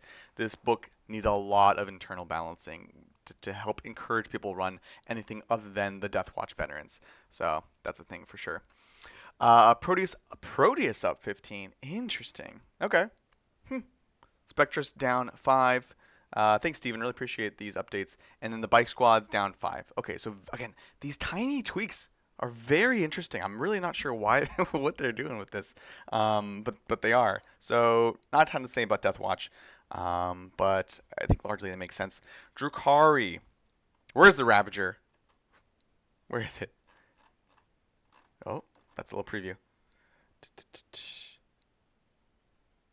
You know, I went to the end for like the heavy support, but it's just alphabetical. Ravager up to 115 points. Oh my goodness. Oh, this is beautiful. They were too cheap before. It was just ridiculous. Zach point two ended up winning Nova. Took a very interesting Eldar list. Yes, I just said an interesting Eldar list. It was sort of an anti-Eldar list, running 3 Ravagers as one of several techs to basically kill Eldar vehicles. 95 points was just too cheap. So these are up 20 points, totally warranted. It's beautiful. I love it. Everything else in the book needs needs help, frankly. I'm trying to think of anything. Tantalus stayed at 230. I like that. Drukhari are an army where they, to me, they look good on paper. Full rerolls looks good on paper. Um, it is sad to see things like the witches uh, be locked to squads of 10 and not 5 because that's kind of their strength. But overall, they look good on paper. Then you play them. They have a few turns of hitting super, super, super hard, and if they can table you, then it's great. Shane can attest to that. But if they can't kill you in those first few turns, they kind of run out of steam. And so this is where these points changes are going to help with them. By and large, I know obviously the Ravager is going up, but largely these are points reductions. And so I think it's good. I think it's okay if they have a ton of units. This is something that's been part of their identity for a while. So um, I think it's good. I think with Drakar we have to be very careful not to make them just wildly strong, wildly just efficient, which they have been before, right? Just remember ninth edition Drakar Codex. I definitely don't think we're anywhere close to that, but this is good. I'm on top of it. Yeah, Tantalus is the same. Yeah, so that's Drakari. I'm on board. I don't think they're gonna move super far from where they were.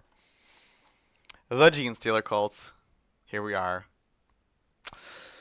Death by 1,000 cuts. So to recap here, Gene Stealer cults. What happened? Well, you no longer automatically bring units back. We saw a tiny change to bikes in regards to that. You no longer can vect non-battle tactic stratagems, and you can no longer make non-battle tactic stratagems free. So 2 massive changes to the Gene Stealer cults. And here's my line of thinking. When we were talking about Gene Stealer cults over the last few weeks or months even, I said you needed to do a number of changes to Gene Stealer cults to make this effective, right? You have them coming back. You can change how often they come back. You could change how the blips work. You could change a couple of stratagems. You could change unit costs. Any one of these changes is nowhere near enough. You need to hit several things at once. So I think in that regard, this is 100% warranted. So we talked about all those other changes. Let's take a look at the points. And yes, you guessed it. This is all points increases, I believe. Everything I had compared was an increase by a decent amount. Um, well, some of them are small. The Biophagus is only like 5 points, but it is an increase. Jackals are up. Um, so that's a big deal. Aberrants 185 points. And then, of course, in my opinion, some of the most important changes are going to come in the troops because this is where you're going to be spamming them out. This is like my list was running 80 neophytes and 15 acolytes, and people were just kind of spamming that out, which makes sense. So we're looking here, we can see um, acolytes went up 10 points, 75 up to 85, and then neophytes went up, I want to say 10 points a block. I think they were 80. So 10 points each on each of those chunks. Absolutely warranted. The Reductus Saboteurs still only 65 points. You're still going to take a couple of them at least. Primuses went up 15 points. So they can see this is really where the Death by 1,000 cuts comes into play because most competitive lists were running 3 Primuses, a couple Saboteurs. Claim of this went up. It went up or down 5 points. So Don't worry about that. The Ridge Runners went up, I think also 10 points. I believe that was 75 points as well. So just up, up, up. Some of them are by not a lot of points, but it really, really, really adds up. My Gene Stealer Colts list is up by a ton of points. And so this is where we see the third prong of the GW attack on the Gene Stealer Colts. They say you're not guaranteed to get your stuff back. They're not going to do their things as well as they could because they're not going to have free CP, and they're going to cost more, so you're going to have less stuff. These are all great changes. I'm curious to see how it pans out. We're definitely going to try this on the channel. Pure Strain even I think went up in points, which is weird. I think this is all in the right direction, and I think it's pretty darn close to the mark. So my first impressions are these are good changes. Yeah. Let me know in chat what y'all think about the GSC. I know this is a contentious one. Um, oh, Pure Strain went down 5 points. Okay, okay, okay. Well, there you go.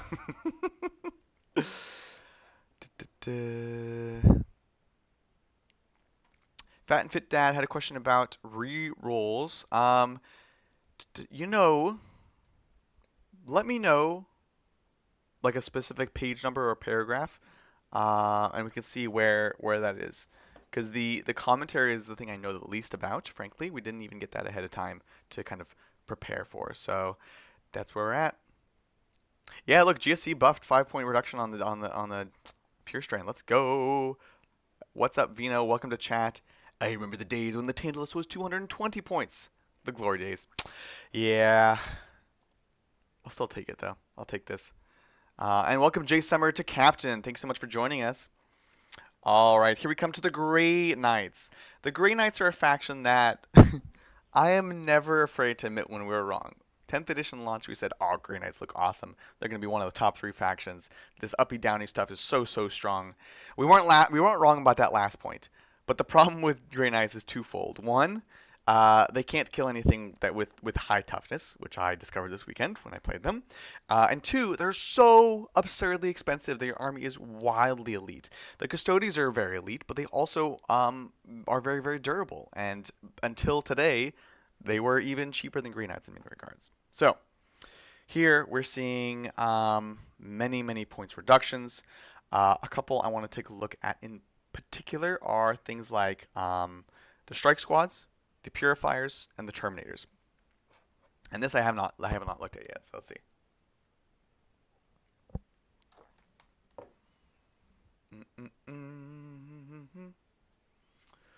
All right, let's see. So let's make a list. The Grey Knights. Boop, boop. Strike Force. The Teleport Force. Teleport Strike Force. All right, here we go. So let's take a look at battle line first. Strikes, they were 135. Now, 125. So down 5 points. Awesome. Definitely warranted.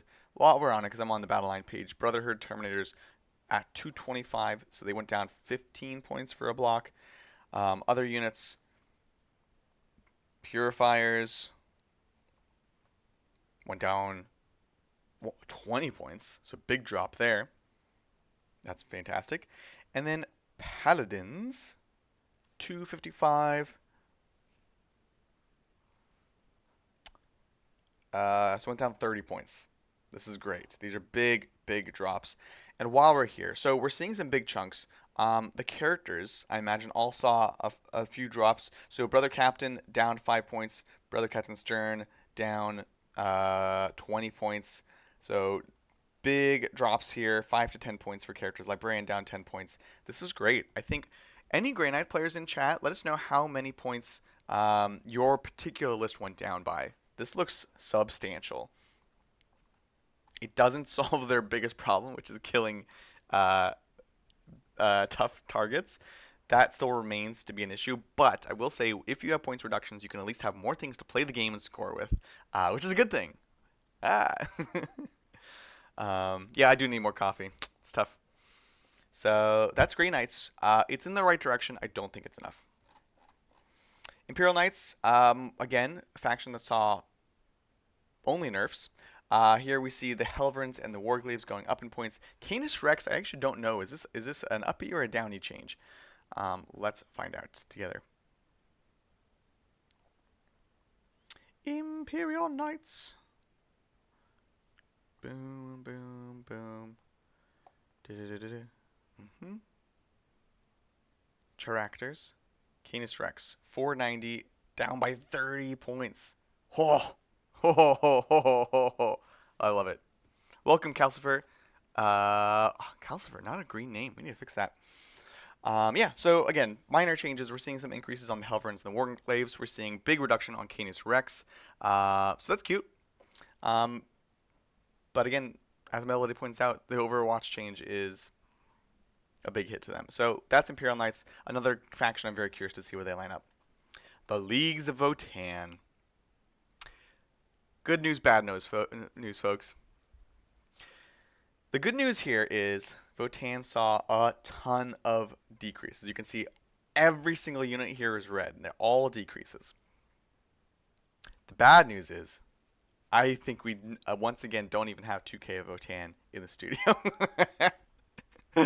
Ah! So, yeah.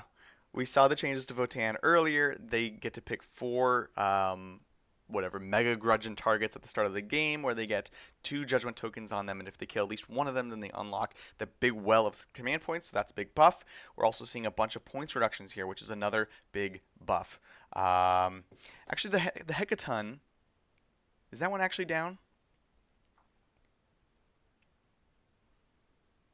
Adam Seeger, my 2K Votann list dropped 350 points. Whoa! And Stephen Whittam says, I don't think Votann are meant to be an elite army. To be fair, I'm on the fence about this. You know, I think on launch the Votann book was definitely not. It was a horde army. It was a ton of models. But then they also immediately reverted it. So I'm not entirely clear on what Games Workshop's vision of Votann is. Are they supposed to be super durable, elite, and have grudges, or are they supposed to be a big angry horde army with grudges? We're kind of back to hordes right now. I think the true test will come when we get to the codex and they say, okay. Now we theoretically know what we're doing. This is the points. This is the rules. This is what we want. So I think that's what we'll have to see.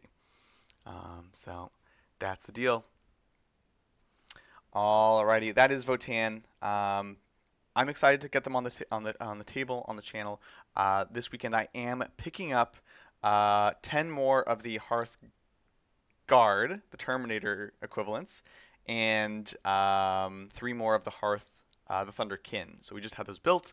I'm going to be pitting them up. We'll get them up on the channel very soon. And we just did some new unit clips. So that's updates for all you Votann players. While we're here, welcome Monarch for your upgrade to Primarch. Thank you so much for supporting the channel. We greatly appreciate it. All right, Necrons. I played Necrons twice this weekend. They are very strong. They are another faction that, given the nerfs to Eldar, to GSC, to Custodes, to Knights, we need to keep an eye on Necrons because they're doing quite well. I want to give a big shout out to our very own Kirkanos, who is a member of our community, a long-standing member of our community, and the renowned memer did really well this weekend with Necrons. Made it to the shadow round, where he was cut short, but did an amazing job. So big shout out to Kirkanos. Can we get some Necrons in chat for Kirkanos? Just super impressive. So that's for you, Kirkanos.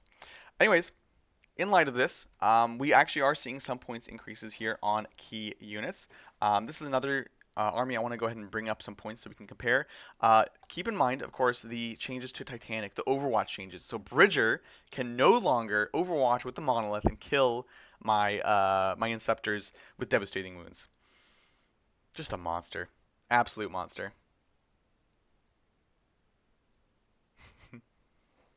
No, it's still just me, Phil. Sorry. Bridger is definitely not awake yet. All right, let's take a look. Necrons. So yeah, changes to Towering and to Titanic are going to affect the Monolith.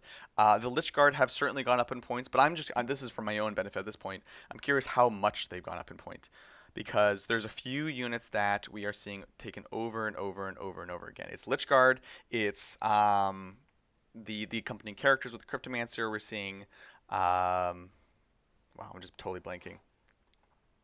We're seeing the Catan Shard. We're seeing Reanimators. We're seeing the Doomsday Arcs. So I want to take a look at some of these with you all here and see where we're at. So Lich Guard, we're at 95 points, which is wildly cheap. So this went up 20 points per block. So that's 40 points for a 10, 80 points if you're running the two bricks. Big increases. Definitely warranted. These guys are ridiculously tough. I do want to note this one down here, the Crypto Thralls.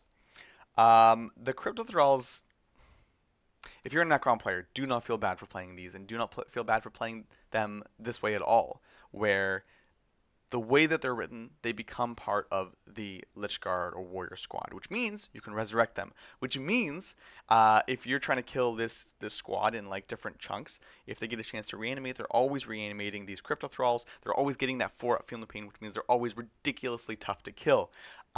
So either, in my opinion, you change it so you can't resurrect the Crypto Thralls, or you jack up the points a bunch. And we can see Crypto Thralls now 30 points a model. This is great. I still think they're very strong to give basically a 4+ invuln save to the squad. So this is definitely warranted. I think it's a great change. Doomsday Arc up to 210 points. We can see that's an increase. Hexmark Destroyer up to 80 points. Reanimator up to 105 points. Even my beloved Doomstalker? No. Doomstalker. He was 125. Why, James? Why? So that's the thing. Luminor, whatever. Locust Large, Monolith, 350. Warriors. What were Warriors before? I feel like they were about that. Warriors were 120. So they went down 10 points. Okay, yeah. So they went down a little bit. You weren't seeing them as much as Lich Guard. Again, very fine-grained changes to these armies from Games Workshop. If a unit is getting played, it's going to get increased. If it's not getting played, it's going to get decreases. They're being very aggressive with this. So, thank you so much, Mark. Appreciate the €6 super chat. Keep up the great content. Appreciate it. Thank you. Let's see. I saw one. Destroyers. Silent K. Let's see him back on the field. 420 points. Transcendent Catan, 300 points. Look, you almost couldn't cost this guy to be enough points. Yeah, it was 280, so up 20 points. This is another thing where I think I would just ask for a rules change. I would make the Transcendent Catan named or unique, whatever they need to do. Epic Hero, that's what they need to do. To make it so you can't take the Sempiternal Weave. He is ridiculously tough. I fought him twice this weekend. Game 1, I threw Shalaxi in, and we fought for 3 turns. She actually killed him, which is stunning. I had to get a little bit lucky because that is not a given at all. So Transcendent Catan, up 20 points. You're still going to see this in every single list. Yeah, that's the high level of Necrons. These are great changes. I think Necrons will still be strong. The Metalists definitely did get punished a lot. I'm not going to lie. Like, they're going to have to fight through this a little bit. But I think they're not getting hit as much as some of the top armies are getting hit. So I'm curious. We shall see. And we'll see what Kirkrinan says. Thank you again, or thank you so much, Stephen Whittam, for the 5 Tabletop Titans memberships. Greatly appreciate it, Stephen. Thanks so much for hanging out, as always. You're too kind. You really are. Thank you. All right. Take a sip before we talk about my favorite boys.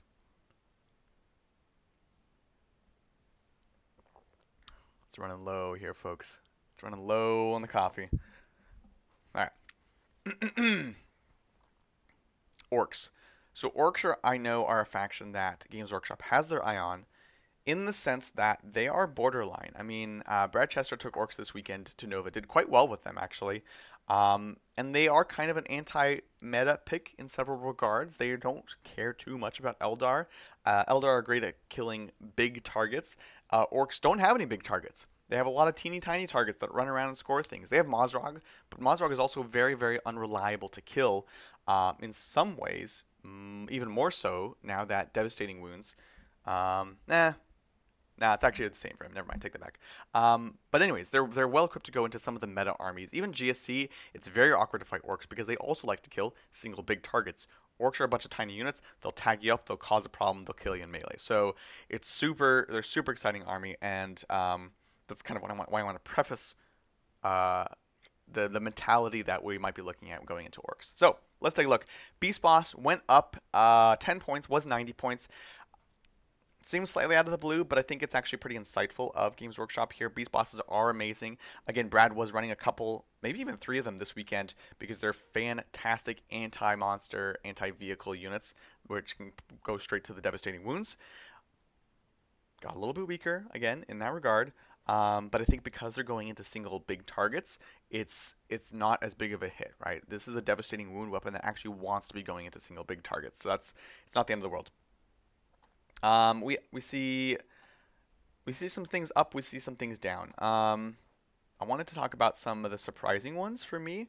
Knobs, where are knobs? Knobs went down 10 points. They were 115, now they're 105. And knobs are great. I think we spoke with Tyler Russo a couple weeks back, and he's running a squad of 10 of them, and I think many players are at least one in a truck with the Beast Boss. With the War Boss, and they're awesome. They're very, very strong.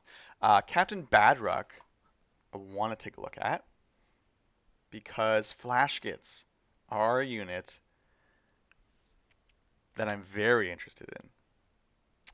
Did they go up themselves or down?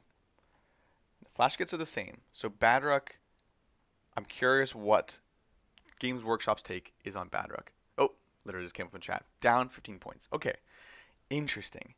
I struggle with Flashgits because of their profile. It's a mid-strength profile, 2 damage. It's a lot of shots, but I struggle finding the right target for them. Again, Brad took them this weekend, did quite well. So there's clearly something there. So I was curious on that. Mega Knobs went down 5 measly points. That's cute, I guess. Games Workshop, thank you. You're so generous. And most of the other things are points reductions, which makes sense. No surprise there. Yeah. So overall, feeling positive about orcs. I'm feeling like I want to give a more of a meta attempt again. Although had some cool armies this weekend with Squigs doing well. Shout out to you boys. That was awesome. All right, moving right along. Forgeable stuff. Gargantuan Squig off did not increase in points. It's beautiful. Space Marines. There's a lot here, obviously. So we're gonna hit highlights. If you have specific questions, let me know. We have a lot of changes. Where to start? I think overall things that you thought would get increases got increases.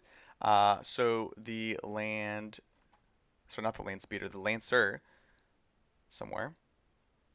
1 up in points. The Executioner surprisingly didn't see an increase. No, it's gonna be under Gladiator. Gladiator Lancer, yeah. So up to 160. We talked a bit about this when we talked about Black Templars, but if you're just tuning in now, we are seeing an increase actually over here on all 3 of them. Pretty interesting there. The Terminators as well. I want to take a look. That should coincide with the other ones. This is just too much. Terminators. Ooh, 190. Black Templar one was 200, wasn't it? So big drop there. We're looking at 205 for the Terminator Assault Squads. Reavers down to 85 points a model. The Lieutenant with Combi Weapon, I think he actually did go down a little bit, even though I think he's quite interesting actually. Desolation Marines, I don't think they saw points increase. 200. Is that the same? They just capped the squad size?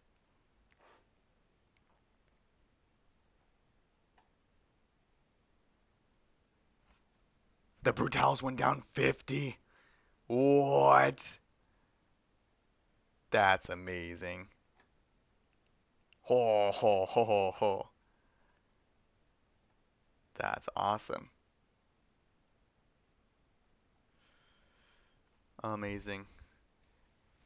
Ridge Runner SP asking about why I changed Space Marine points when the Codex is already printed a month away. So I can't say with any certainty, but if the Codex is already in print, which we would assume it is, given the timeline, these are probably the new points, frankly. So if things seem a little bit odd, it might be because of the new book. units might get changed, things like that. We have seen this before. We saw that with Rax right before the Drakari book got released, where they changed points that seemed a little bit odd. Then we saw the new Rax, and it's like, oh, that makes sense. So there may be some oddness that comes out of this because of that upcoming codex. So that's something to keep in mind here. Just catching up on chat. Um, yeah, the lone lieutenant went down 20 points. Yeah, so pretty interesting. 50 points for Brutalis. That is madness. Oh my goodness. Um, wow. That's right. Desolation Marines were worth 170. Thank you, chat. So Desolation Marines went up 30 points and they're capped at 5. So pretty interesting. Blade Guard vets at 30 points. I'm into that because I'm not a huge fan of them right now in the game. This is awesome. Aggressors, they are 30 some odd points. This is where the the big chunks can make you do weird things with points. Overall, I like these changes. I think these are great changes. I think Space Marines will be happy overall. Yeah, I'd be happy with this. But keep in mind, of course, we do have a book probably right around the corner, so everything is liable to change. And frankly, things are liable to just get better. I'll be honest. Scouts. No. Oh, there it is. You can still take them for now. Ugh.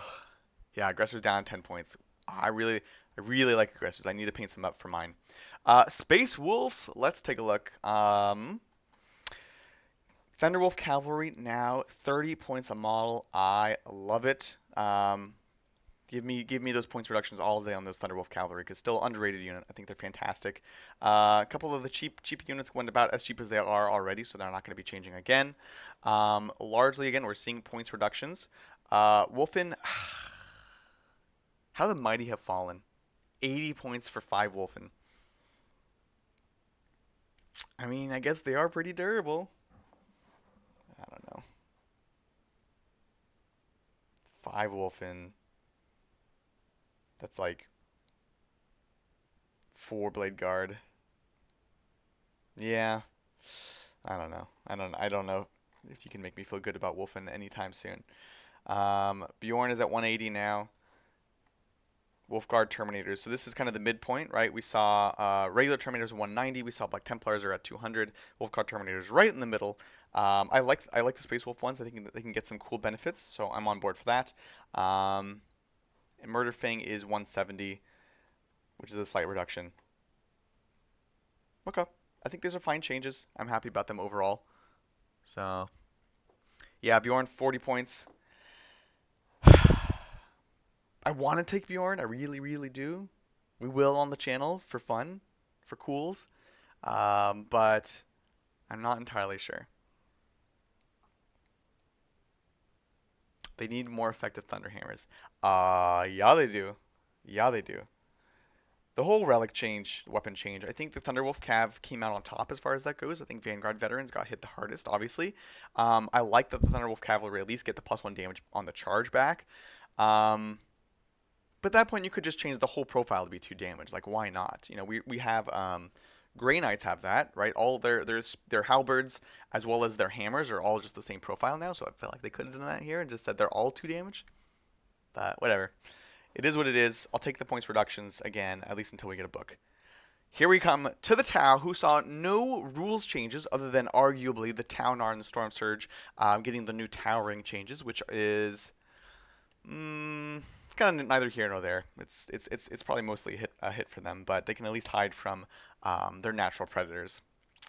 So Tau overall seeing lots of points reductions, big reductions. I think this is this is gonna mean buying a lot more models. The Ghost Kill down from 180 down to 160. I love to see that. I'm super into them right now. I actually haven't taken a look at the points just yet here. Oh, Riptide is 180. Okay, we're gonna pull up some more point scan here and start comparing Tau. So yeah, Ghost Kill. I want to see the Riptide. Riptide. Yeah, yeah, that's what I thought. So Riptide was 235 points. 55. Wait, Melly says 40 points. Hold on. 235. I've lost it on the page. Riptide. Yeah, no. Am I crazy? This is a 55 points reduction. Okay. 55! Oh boy! Gonna be playing Riptides. Super excited about that. Gonna be playing Ghost Kill. Super excited about that. Crisis. Let's take a look. They're at 60 points a model. That is a slight change. Yeah, they're a 195 base. So reduction there. Fine. Good. You were already taking a bunch of Crisis suits. Definitely warranted. Let's take a look at a couple other meta picks because I'm curious. Like we've been seeing this trend of units that are being played get decreases, almost regardless of the overall faction. Tetras did not move. Mm. Does that mean Piranhas did not move either? Piranhas did not move either. Ah, yes. This is super exciting. Okay. Broadsides at what 90 points a model? Let's bring that up real quick. Broadsides, that's a 20. Wow. Wow. This is amazing. I love this. Big reductions. Hammerhead gunships down to 130. I still don't love them in 10th edition, just I don't think they fit the play style very well, but this is amazing. Massive reductions here. I love it. Oh, thanks, Thomas. No problem. My pleasure. Melody, why is it always Trip Tide? It always comes back. Always has been. Cool. Look, I'm super on board for these changes. Sorry, folks, you still can't play your Manta in a Strike Force game. I doubt they ever change that. I wouldn't be surprised if they make this 2,001 points at some point in the game. And the AX10, still not worth taking. Sad days, sad days. On Shi. This one doesn't matter. It's just I find it really funny. On Shi went down 10 points. Oh, on Shi, not on Va. On Va's at 65. I love and hate Anva right now. Like he is, I think he's so strong. He's a very cheap lone operative with an invuln save that is with extra ablative wounds. That can be extra tough once per game. You can kind of just like turtle up and be super impossible to kill. So he's a great unit. Like 65 points for any lone op is a steal. And he's amazing, but for none of the reasons that he should be. Like he's supposed to be this leader of the Tau with these bodyguards, kind of leading everyone to battle, and instead he's just like a secret agent man. So I love it and I hate it. That's Tau. Super excited for them. Going to be playing them pretty soon. Pretty interesting. We need to do a 2,100 point game with stream with the Manta. We do. We really do. Um, all right, Thousand Suns. This is where we need John, frankly. So Thousand Suns, I would put them in the category of perfectly fine right now, dangerously close to being S tier after the changes. So this is another faction that I have my eye on, and I think Games Workshop has their eye on as well. They did quite well at Nova over the weekend. It's very easily for these guys to be over the top. So let's take a look. Sip of coffee, pulling up a list. Let's see where we're at.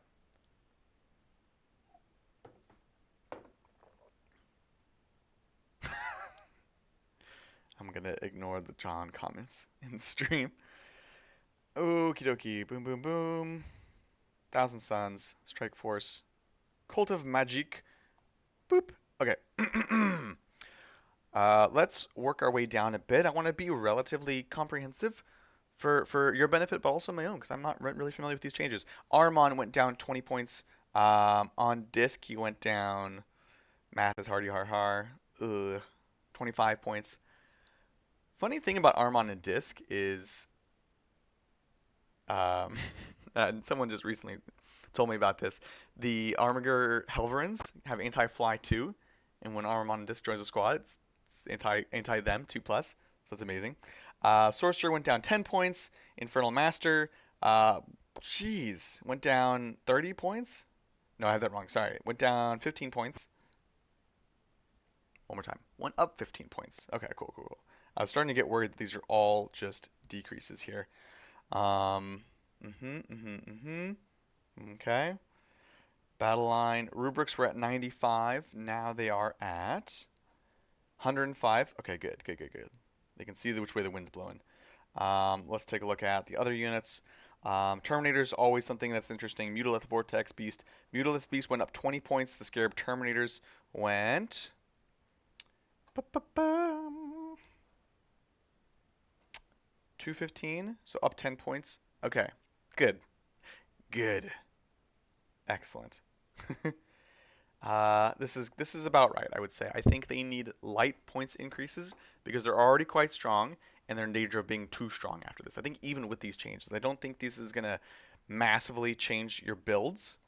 Where's Magnus? Let's see. Did he go up? 440, and he was. Mm,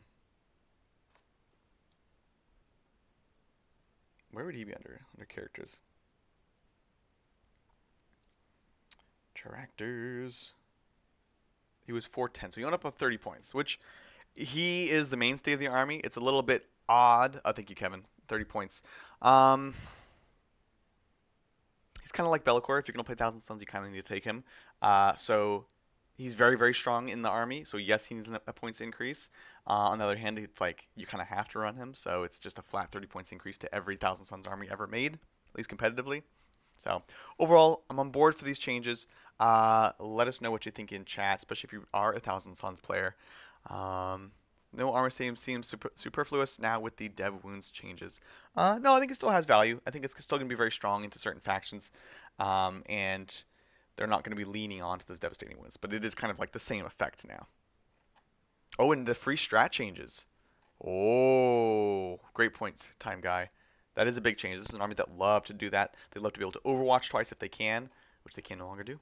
Big changes. Tyranids. So Tyranids, of course, this is a funny thing. Tuesday, again, we played our first game of Tyranids. Full disclosure, we did use the old points because that would be easily verifiable when we would been leaking this document. Um, so we did different points then. Now points are going to be adjusted again. You can see Biovores did definitely see a points increase. These were still 45 points in the printed codex. Make sure you use these ones. Don't use the printed books. To my knowledge, almost every codex moving forward, you're going to want to just stick with the digital documents. So Barbguns up by a few points makes sense. Gene Stealers, it's almost the same. They did obviously saw some changes. Ripper Squads only up by 5 points. This is not the problem, Games Workshop. This is the problem. Because of the new Biovore change, you can only launch one mine at a time. That doesn't matter because you still got Rippers. So you're still going to be great at doing behind enemy lines and deploy homers. The Norns Emissary, I want to say this was up by 5 points. Pretty funny that I guess internally they just decided that they wanted to change it. And the Norn Assimilator, I can't remember which direction. Um, Zoanthropes, they were 30, 35, 60, 110. I think they were 30, so that would be up by 20 points, which internally this would make sense. I think the Zoanthropes are amazing. It's hard, I would say I would have been hard pressed to not run 18 of them in Index Tyranids.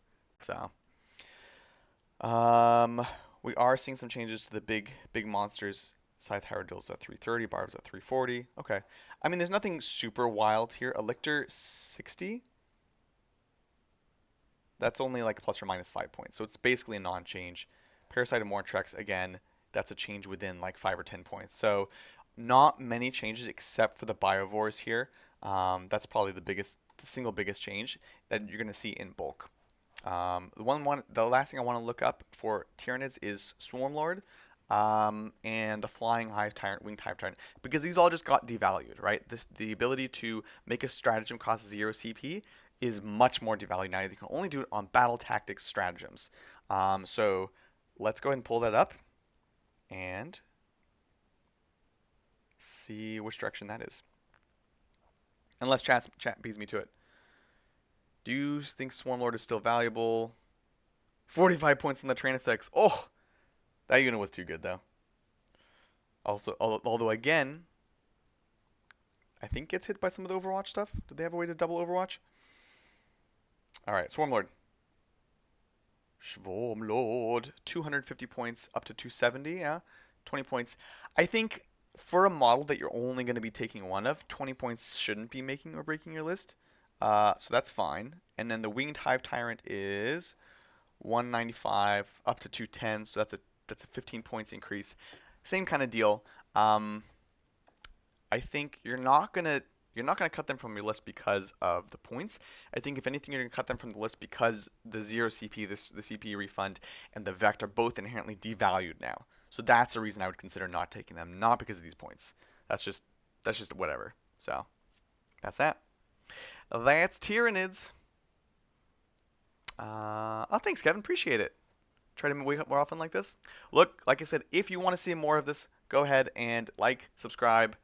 I know you've already done these things, Kevin, but everyone in chat, and let us know in the comments if you want more of this timely content. Something we're open to doing, even though it's very early. Detachment enhancements. Wow. Wow. Everything changed from the Codex. If you want to learn more about that, tune into one of our games. We're going to play them very soon. All right. The World Eaters, this is a faction that definitely needs helps. Definitely needs help. And I I think many of their problems can be fixed with points. I think melee sucks in 10th edition. That's just a fact. And they can get rules to help with this, but they're not so terrible that that points couldn't go very far for this. So yet again, I'm gonna pull up a list and let's take a look. So we're gonna go down to World Leaders, create a strike force, Berserker Warband. I didn't actually know the names of most of these until now. Okay, so these should be largely points decreases, right? One would think, yeah? Huh? I just pulled up battle lines. So let's take a look. Jackals, Corn Berserkers. Corn Berserkers down by 15 points. Jackals down by 5 points. Awesome. I love to see it. The Jackal change is but the Berserkers change is awesome. Um, of course, we all know that this is Codex 8 bound. So, where do we end on that? 8 bound. 155 down to 135. So down 20 points. The Exalted are down 30 points. If I had glasses, I'd be pushing them up right now. That's awesome. This is what we want to see. Especially because you're going to be taking them in big chunks. So you're really getting a ton of value out of this. The Terminators, it's 5 models or 190. 5 or 190. I'm trying to like compare those to the 8 bound. Yeah, I think I'm interested. I'm interested. Invictus is at 140. Let's take a look at some characters. Because that's like the whole codex at that point. Ingron is 415, which is exactly the same. The Lord of Skulls. Oh, the poor Lord of Skulls. We'll come back to that. Lord Invictus, 155. So down 15 points. And then the Demon Prince on foot is another one I was curious. Down 20 points. So this is just points decreases across the board. The last thing I want to check here is the Lord of Skulls was 525. Back down to 480. We of course saw the increases due to the towering changes, but now it's down. Very interesting to play. We're definitely going to see a Lord of Skulls on the table on Tabletop Titans. Super exciting.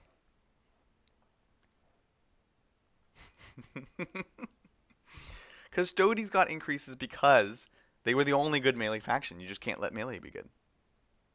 Nah, I'm just kidding.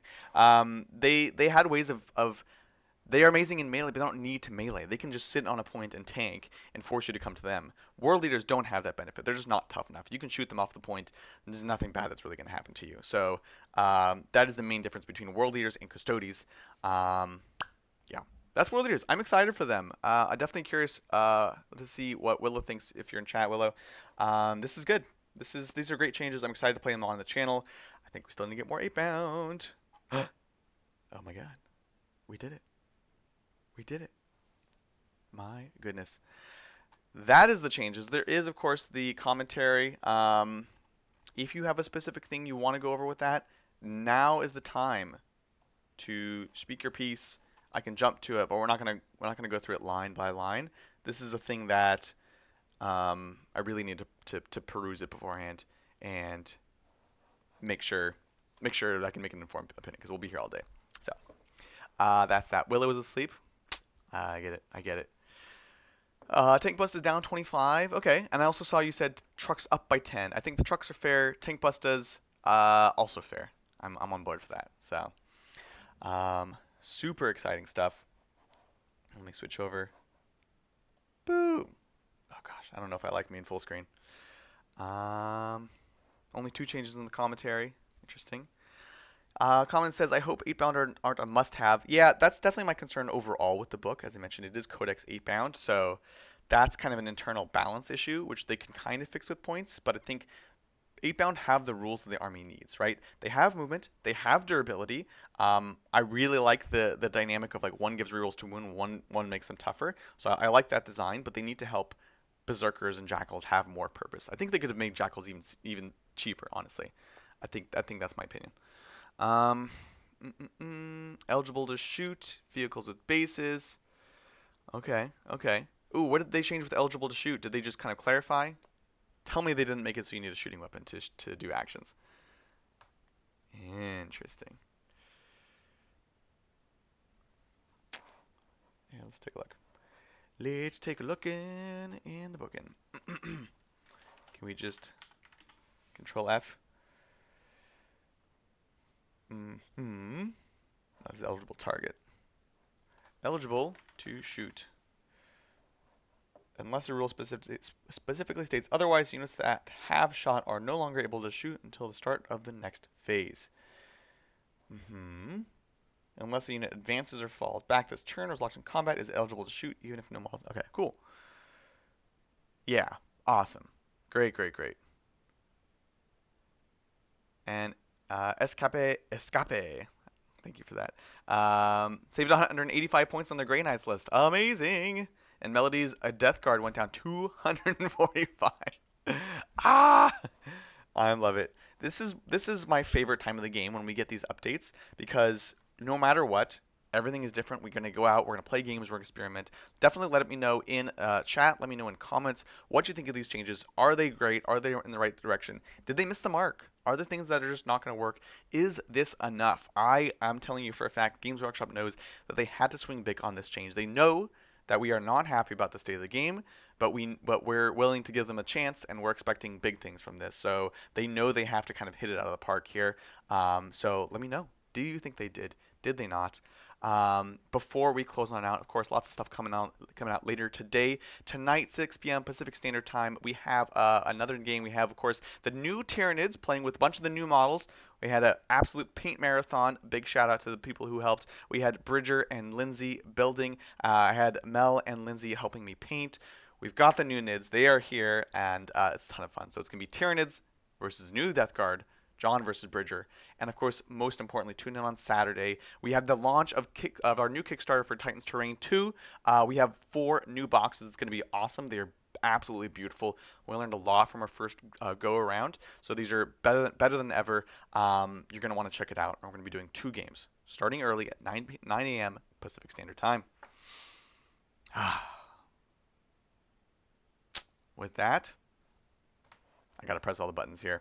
And I'm just warning you, this is going to be abrupt. I did not put end music to this. So I'm just going to press the button, and all of a sudden it's just going to